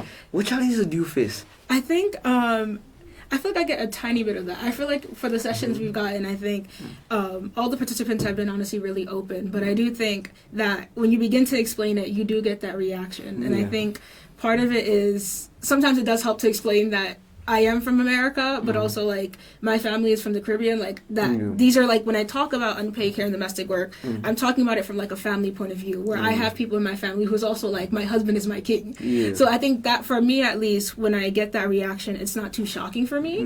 But I think that part of it is that it is really helpful because that we've been doing this work for such a long time so far, and with the support of Oxfam, like when I go to these sessions, there's at least one man in the group who will be able to understand what I'm saying, and then he will say it in his own words. And I think when you come from a man, from man to man, I think it has more value in a way. Not to say that like when women speak it does not have value, but I feel like men, you understand your experience, you have that special bond. I think it's the same way when women talk to each other, they have a special connection. So I think it is really like the male champions, they really do help with kind of like easing some of that tension. And I think part of it is that like you just have to accept that they will say it, right? But then I think it's also just like you ask them, what do you mean by that? You have to ask them follow-up questions. And I think you have to say that I understand that like in your situation, you cannot do everything. We're not asking you to do everything. We're asking you to see what you can do within your own scope. So I think that's part of it as well. And yeah, I think also another thing that I have just observed in general with the couple session is that I think a challenge with championing this is that these are conversations that the couples don't even have by themselves. So now you have a couple session where you have 15 different couples and you're telling them to share stories about some of their arguments that nobody really wants to go into, right? Especially when those arguments could be tied to like other things in unpaid care and domestic work. It could be tied to unemployment. That's something that you don't want to talk about in a group of strangers. But I think that it's so wonderful that we do break it down so thoroughly. Like we haven't mentioned this, but for our work, we have 5 different R's for unpaid care and domestic work. We talk about recognizing, we talk about reducing, we talk about redistribution, we talk about representation and reward. And I think when you really break it down and you have those complex conversations and you really give time for the different perceptions to see what people are thinking, for people to be like, oh, well, I don't agree with this, right? I think when we get to the point where we're talking about communication and towards the end where we have the couples come together and make kind of like a work plan to see how they're going to redistribute this work, there's like, it's a visible difference. Like in the beginning, everybody's very stone-faced. But as time goes on, they begin smiling more. Couples who had arguments right before, suddenly they're laughing with each other. So I think part of it is just that really making sure that you're giving enough time to have these discussions, and also when somebody is saying something that comes off very patriarchal, you're not attacking them, you're attacking the idea. Right? You're not assuming that, oh, this man does not love his wife or this man is a horrible person. You're really trying to understand why does he have this view and explain to him maybe the negatives of the view, both for the wife but also for himself. Maybe also to insist, don't men dating you when they hear now, I've been out doing the kitchen chores, this is, hey, don't you feel such? I wouldn't want to date such a woman who was telling me I should go to the kitchen. You don't get such, men don't want such kind of conversations? No, I don't think, I feel like we get it a bit, but I don't know. I think I would put it, we don't say it that way. We don't say go to the kitchen. That creates a whole negative notion. What we are saying within the household, because when you look at unpaid care and domestic work, it's beyond the kitchen. There's so many things that happen around unpaid care and domestic work. So what we are saying, how can you be able to help each other, reduce the burden on whoever has taken the largest load? Because like we said, they need time to rest, they need time for their own personal stuff, they also need time to go and do something and earn, participate in the economy, and they also need to participate also in governance processes, because there are services that they need. What time will they have if the entire bit of the day they're spending doing unpaid care and domestic work? So the conversation is, how can we help each other? So now coming to what you've said now, they need to participate in governance processes. What exactly contribution do you want the government, or what policies do you want being enacted, or how can now unpaid care work contribute to governance issues, to development issues, to socio-economic issues? How does it play that role? Thank you very much for that question. First of all, government has a big role to play when it comes to unpaid care and domestic work. And the first thing that we are championing for, first of all, is the recognition. The government needs to know that there is this thing called unpaid care and domestic work. That there are over 600 million women globally who are capable of joining the job market, but they cannot because of unpaid care and domestic work. That women spend at least 5 hours of their day Yes. conducting unpaid care and domestic work, which they could have put into the economy. Yes. That with about 196 days Yes. in a year, Yes. working days are Yes. spent by women doing unpaid care and domestic work as compared to men.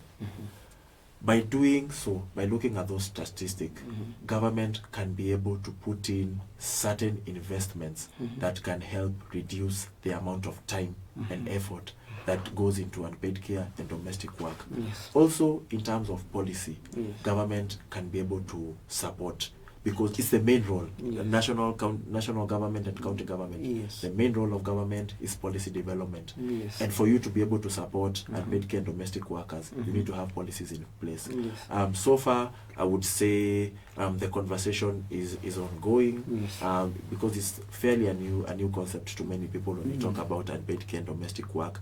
But in terms of policy, we've seen in the past, when you Yes. look at the Labour Act, for example, Yes. there's a provision on maternity leave and paternity leave, right? Yes. That is as a result of recognizing unpaid care and domestic work. If you didn't recognize Yes. the need of a woman after Yes. giving birth, Yes. having that time to rest and take care of the child, you wouldn't have had that policy, right? Yes. We've seen cases of Linda Mama. Indio. Yeah, we've seen Linda Mama, for example, Yes. when it was in operation. We're Yes. waiting to see what the situation is going to be. Yes. That was a response directly to unpaid care and domestic work, Yes. because one of the aspects that we are looking at is even affordability Yes. of things related to care work, yeah, accessibility to those facilities. So Linda Mama was able to provide that. Recently, we participated in the breastfeeding mothers bill. Yeah.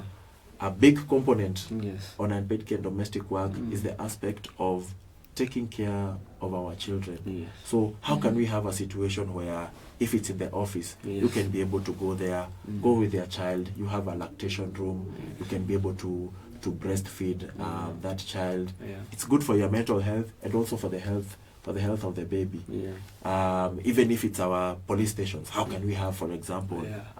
such infrastructure, changing rooms, lactation rooms, yeah? Yeah. So government has a big role to play. Yes. And maybe even just beyond that, we also need to look at the aspect of persons with disability. Yes. I think that's a group that is often forgotten when we are having this conversation Yes. on unpaid care and domestic work.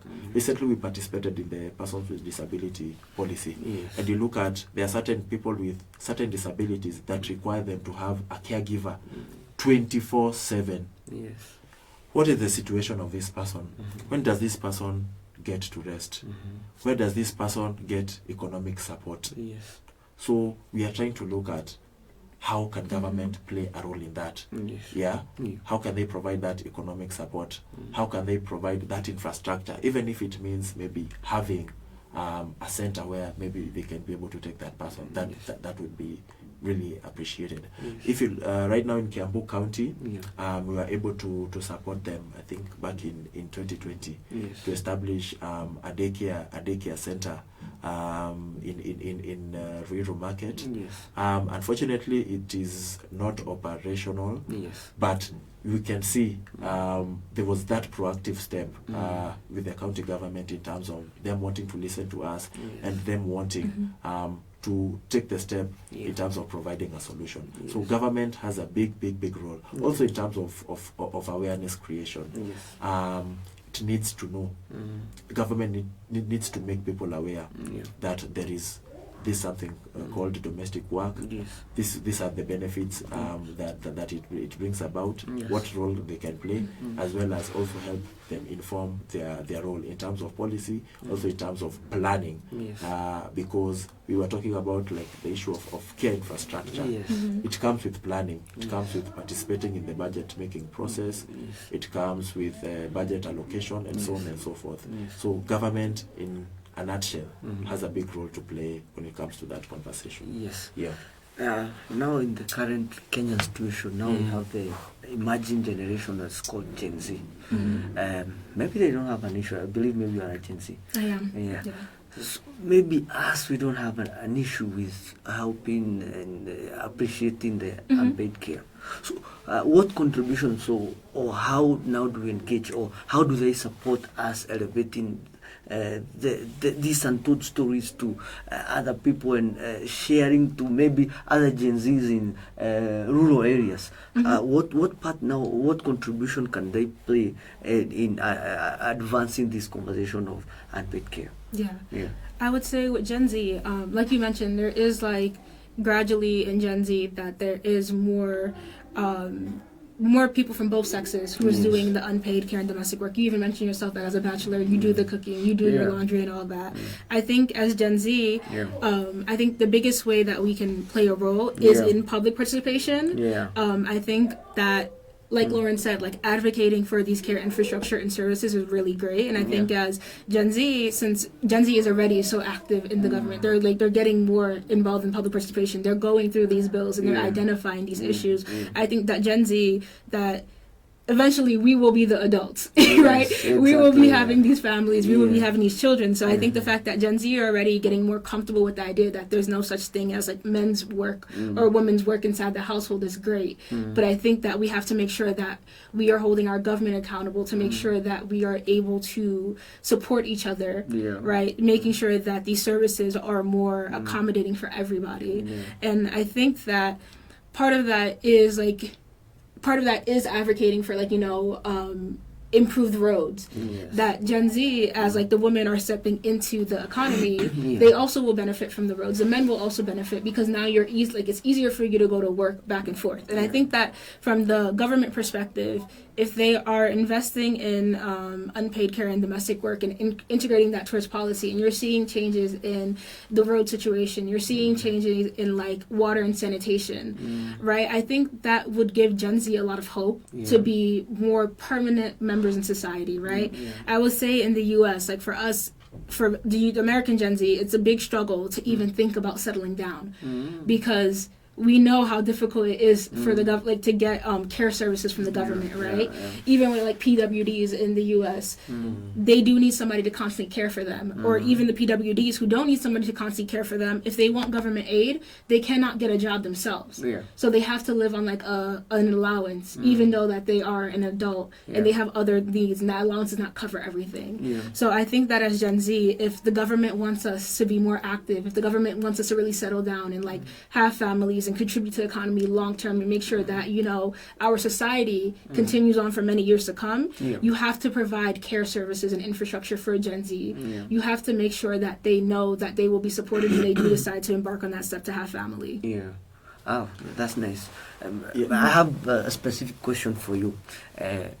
In the current finance bill struggle and protest, where do we now chip in the conversation of unpaid care? Well, now we understand the finance bill is a document that does revenue correction, and now we have the appropriation bill that guides us on how to use. So where on the budget cycle does the unpaid care conversation get in?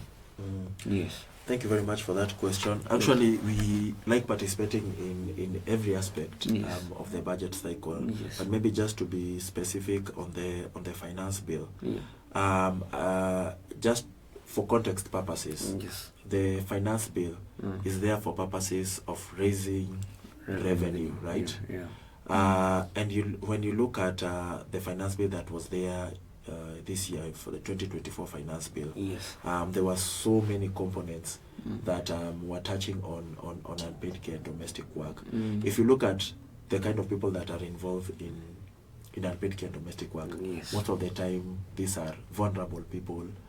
These are people who are struggling in between having to conduct unpaid care and domestic work, as well as balance economic gain. So there are people, I would say, on the edge. So something small can really have a big, a negative impact on them. So for this finance bill, I would say we have participated as the care workers and caregivers, because there were some clauses really where we felt like they would really have a big negative impact on caregiving. If you look at the aspect, for example, of diapers, diapers are expensive. First of all, let me start with that. Any increase in the cost would have a negative impact on caregivers, and not just even diapers for children. Let us look at persons with disability. They are those that require adult diapers, and they are actually very, very, very, very, very expensive.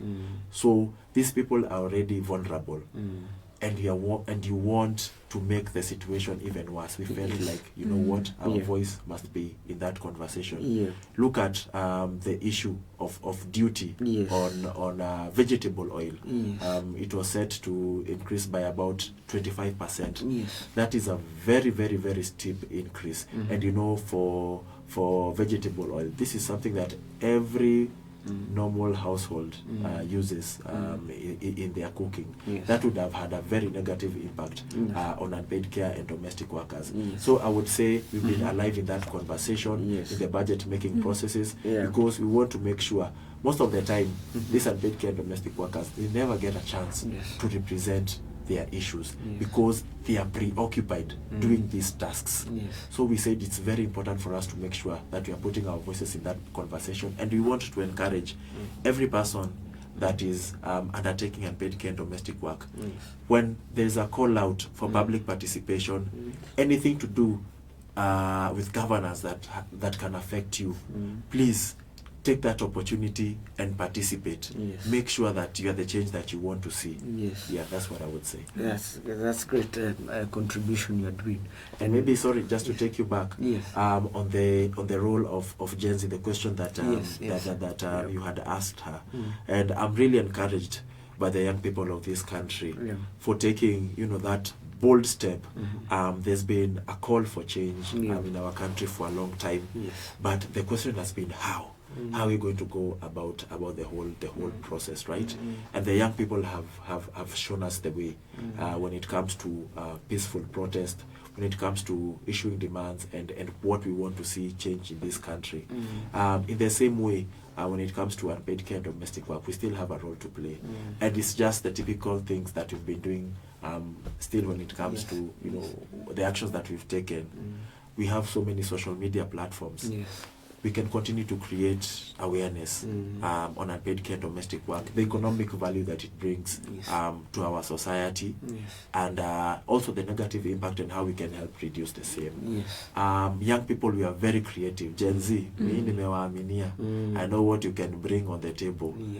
How can we bring creative solutions? When you talk about, one of the things that we are trying to do is reduce the time and effort that is spent in unpaid care and domestic work. Young people, what creative solutions are we providing to do that?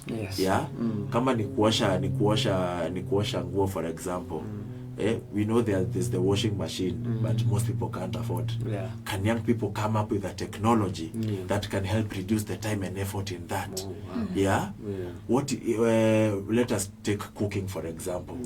Can young people come up with a technology, a special kind of jiko or something, that can reduce the time and effort spent in doing that? Let us put our creative minds into being the solution. And actually, if you want to make money, create a solution to something. Young people, we are saying this is a big opportunity. How can we put our minds into bringing solutions that have a positive impact to unpaid care and domestic work? That's what I would say. Maybe what would be our rallying calls to Gen Z? Because now I've seen they've been visiting and revisiting and undoing the things that have been done wrong in our country. Maybe which area would you specifically call them? Waende wasalimie pahali fulani.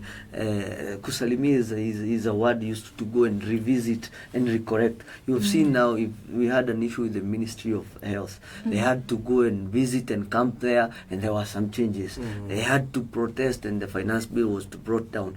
They had to call for CS to be be dismissed, and the president did that. So which area would you want them now to focus to improve the role of unpaid care in the community? Ni wapi ungetaka wasalimie? Ni nani ungetaka sema wasalimie kidogo? Yeah, where would you, I would say I would think care, infrastructure, and services in general. And I would think, just going back to an example that Lawrence had mentioned, if you really think about PWDs and let's say about security, a lot of times the communities that we've gone to, they have mentioned that security services are not accessible to PWDs, that the officers are not able to get any training in like sign language, therefore it's difficult to communicate with them, right? And the same thing, you see that even with PWDs, it's really difficult for them to enter the workforce because most people do not know sign language. So I think that focusing on care infrastructure that is accessible and that is accommodating to PWDs, but also to children and the elderly, I think that's a big area, because I feel like that is going to be prevalent in security with the presence of like lactation rooms and changing rooms, right? The women in our groups, they mentioned how that they don't even go and report crimes to the police station because there's no way for them to like place their child and make sure that their child's being watched for. They can't focus on giving their report when they have to care for their young child as well, right? And you see that in hospitals, where hospitals, you're going to get care. However, if you are a caregiver or you're in need of care, there's no services for you, right? You're seeking help, but nobody's there to make it easier for you by knowing sign language or something like that, right? So I think focusing on care infrastructure in general is really important. Like you said, coming up with a solution for making sure that people are reducing the time and effort that it takes for washing clothes. Yeah, thank you very much for that question. And once again, I'm really encouraged by the bold step the young people are taking. Taking the bull by the horns, literally, and being the change that we want to see. I'm also a young person in this country. What I would say, maybe just in addition to what my colleague has said, as young people, we need to invest in understanding governance processes. Right now, there's a big call for accountability. There's a big call for system change. But even as we do that, we need to understand those systems. So that even as we do our advocacy, as we go to the streets, our advocacy can be better informed, right? So that's what I would say. Invest in understanding. For example, the roles. Understand the roles of our leaders. We elected 6 people. You know, I usually say, for us as the Kenyan voters, we are the only, you know, when you vote, you are actually employing somebody. You are putting somebody there to go and represent you, right? We are the only employers who employ people without even knowing what they are going to do. Right now, even in our audience, I don't know how many of us know the roles of our MCA, of our members of parliament, of our senators, our women reps, our governors. Let's first of all invest in understanding those. Let's invest in understanding devolution. Do we know the difference between the county government and the national government? Do we know the different roles and functions that they have? When you talk about accountability, if you want to hold your member of parliament to account, or your governor for that matter, where do you even start? Because it's one thing protesting, it's one thing going to the street and making noise about an issue, and it's another thing actually coming up with a mechanism which you can be able to bring about the solution. And sometimes I feel, as young people, that is where we are lacking. We know what we want, but we don't know how to go about the whole process. So let's invest in understanding the system that is there in governance, so that we can bring about the change we want to see. Otherwise, we'll see a situation where the political class is continuously taking advantage of us. You go this direction, then because they understand the system more, they go this other way. Like we had the conversation on the finance bill. But do people know, after the finance bill, there is something called the Appropriations Act, which now allows government to be able to use the money that they've collected. So you see, such conversations are very important. And as young people, let's continue. I would really encourage you, engage, read, understand governance processes, and that way we shall be able for I'm 100% sure we shall be able to bring about the change that we want to see. Hata tukisalimia huyo mbunge wetu, ndio usiende kumsalimia na majukumu ya MCA. ndio yes Kama ni governor, the same, don't ask him. Unamsalimia because of something maybe the member of parliament ought to have done. So let's understand the systems and be the change we want to see. As we wind up, what, because I've seen the engagement by our listeners, they're saying we need to have this conversation more and more. Maybe we can even advance and have maybe a Twitter space where now we engage young people and make them understand, or also design on how maybe we can revisit again and have this discussion again, because I've seen the interaction. People didn't understand or didn't know or appreciate. Some of them, they were just ignorant or didn't know I should pray this Lord. So what action would you want our listeners to take in contribution to the unpaid care? Now you're addressing them, telling them, those who are watching us, they have seen those interacting, those appreciating that the conversation is very healthy. What exactly now, what would you ask them now? From now you've known this information, what action would you want them to take?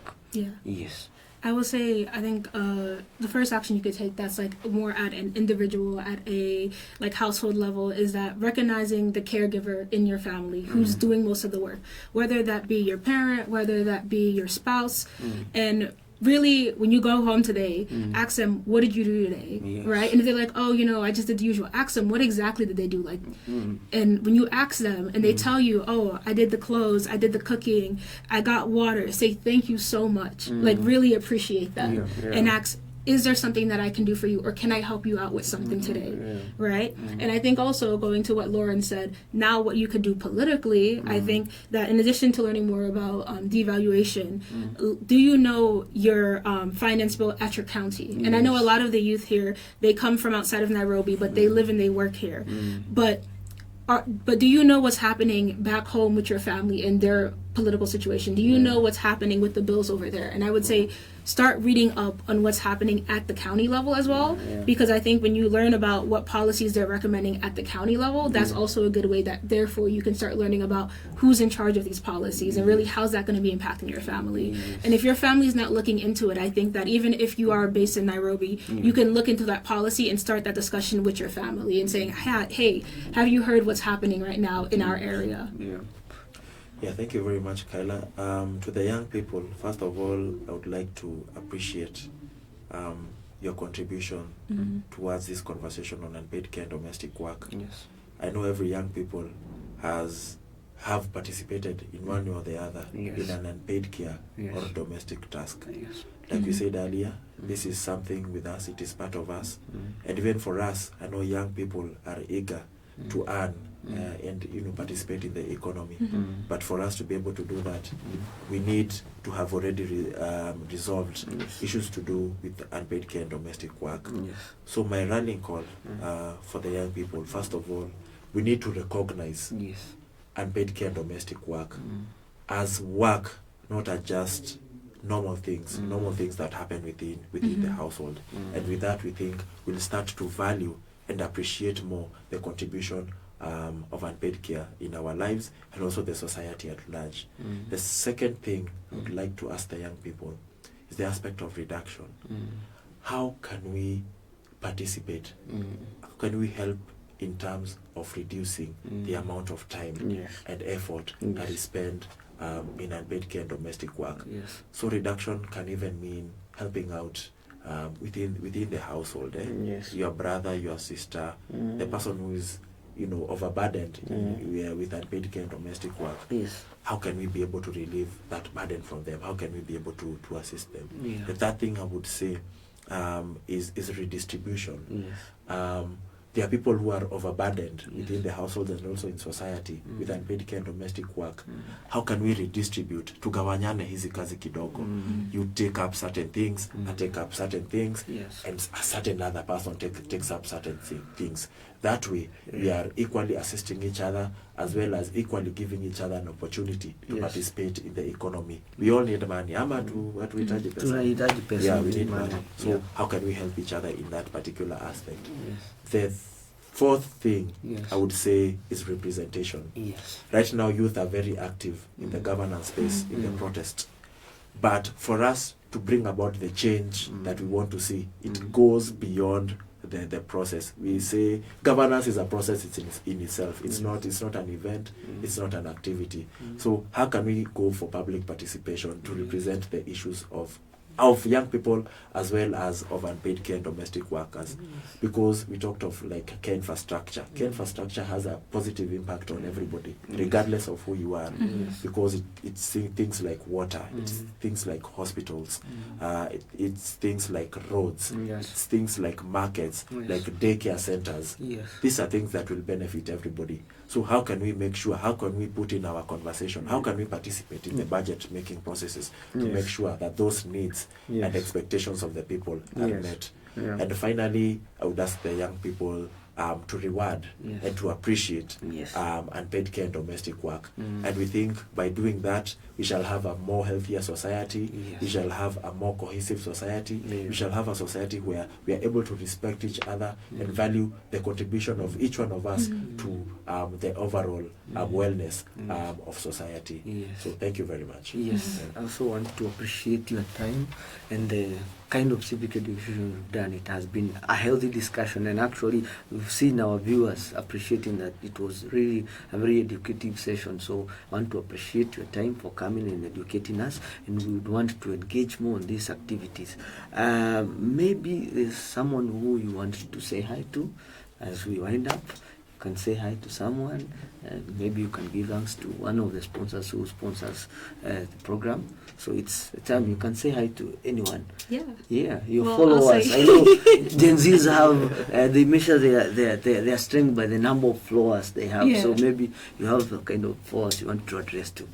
Gotcha. Well, I mean, I guess I will just say hi to everybody at Youth Alive Kenya, and also just hi to everybody who's like tuning in right now. And I really appreciate everybody being here for this discussion, and to allow me to share my perspective as an American and what's happening in America, and also kind of like the synergies between that and what's happening here in Kenya. And then also, of course, thank you to our donor Oxfam, who they really have been so supportive with us executing this project, and the fact that we will have many more years to go. This project is only just beginning. So I think just thank you for that, and this is going to be amazing. Okay. So right. Tasalimia, utatuma salamu kwa nani? Nasalimia vijana wote. First of all, actually, is to thank you and the audience thank you for hosting us and allowing us to have this critical and very important discussion. Really appreciate the role of this channel and the radio station that you've provided us. It's going a long way, in helping us bring about the change that we want to see. Also to appreciate our audience who have been listening and watching us from different parts of this country. Thank you so much for participating in this conversation and wanting to learn and understand more on unpaid care and domestic work, and also the role that you can be able to play in this conversation. We hope to hear success stories of what you've been able to do, and let's continue having this discussion. You can follow us on our social media handles. For youth, just search for Youth Alive Kenya across all platforms, X, Facebook, Instagram, TikTok. Let's continue engaging in that conversation. Also for our donors, Oxfam, they've been a really great partner in supporting us continue this conversation, and also supporting the young people. Like we said, Youth Alive is a youth-led and youth-serving organization. Huko hakuna mzee. In fact, there's nobody over 35 within our organization. So we work for the youth, and we really thank Oxfam for being able to support us. In conclusion, let's continue having the conversation. Let's continue being champions of unpaid care and domestic work. and I look forward to continuing with this discussion. Yes, asante sana. I'm seeing my producer needs us to do a challenge. You see, from youth, live from young. It's a youth-led organization. Yes. So he's telling me before you leave, you need to do a challenge. And he's also requested. He wants us to dance. Tuanguke nayo. Style gani? Kuanguka nayo. Sure, and kuna dudadi. Something like that. So, and also he's requesting, because we also have another program called The Young Perspective. He would want also to have a conversation around the same, and also issues affecting young people.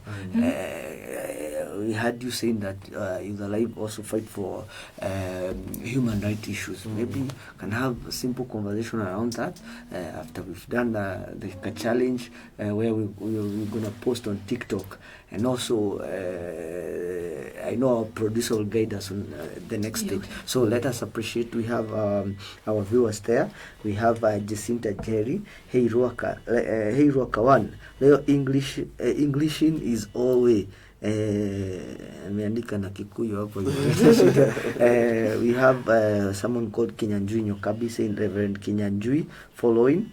Mushadha one have a very big supporter. Is called Kyung Njoroge. He runs a foundation called Mushadha Kwetu Foundation, where they are also on Sunday they had hosted us to have a conversation with the local on governance issues. So it's one of our big fun. We appreciate Sana Mr. Kyonge. He said Mushadha one is tuned in. We have someone called Binti Mamakes in Nakondani.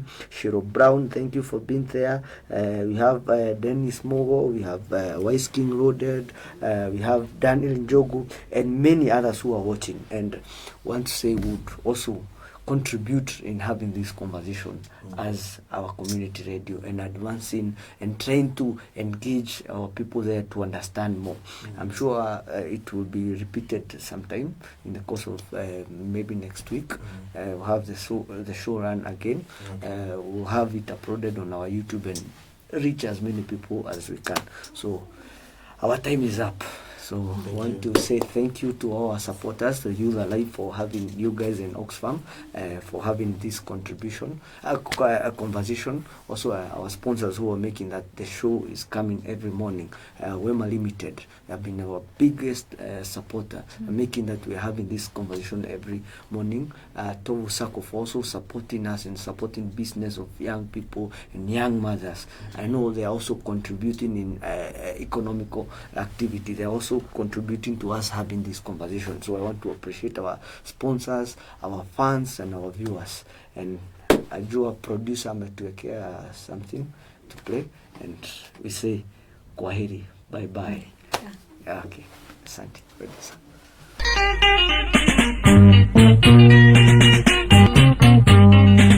Liria mugo twenja Kamaru, liria mugo twenja mumenyage mwejini enjago na mwoginya Kongo. Nirichane minge Kamaru, liria mugo tuonga motige kwanga mwekinye ire thino ndiri mwene.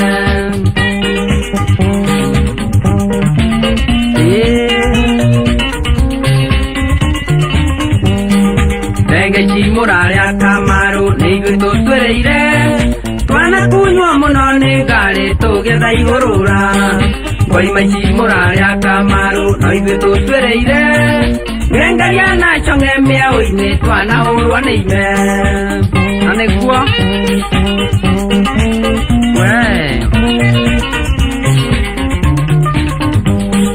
nyũmba mũrakoma Kamaru, nĩ ithuĩ tũmakĩire tũhũrĩte kagoto kware na korogano ithuĩ. Ngari cimwe nacio Kamaru athondeki nĩ ithuĩ twanarengwo ciara nĩ chuma nĩguo mũrĩa maica.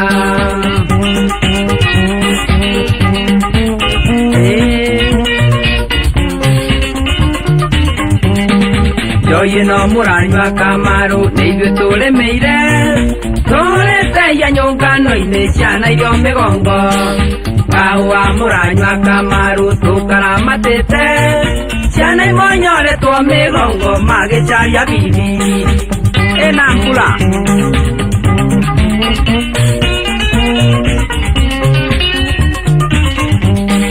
Nũcio reita Kamaru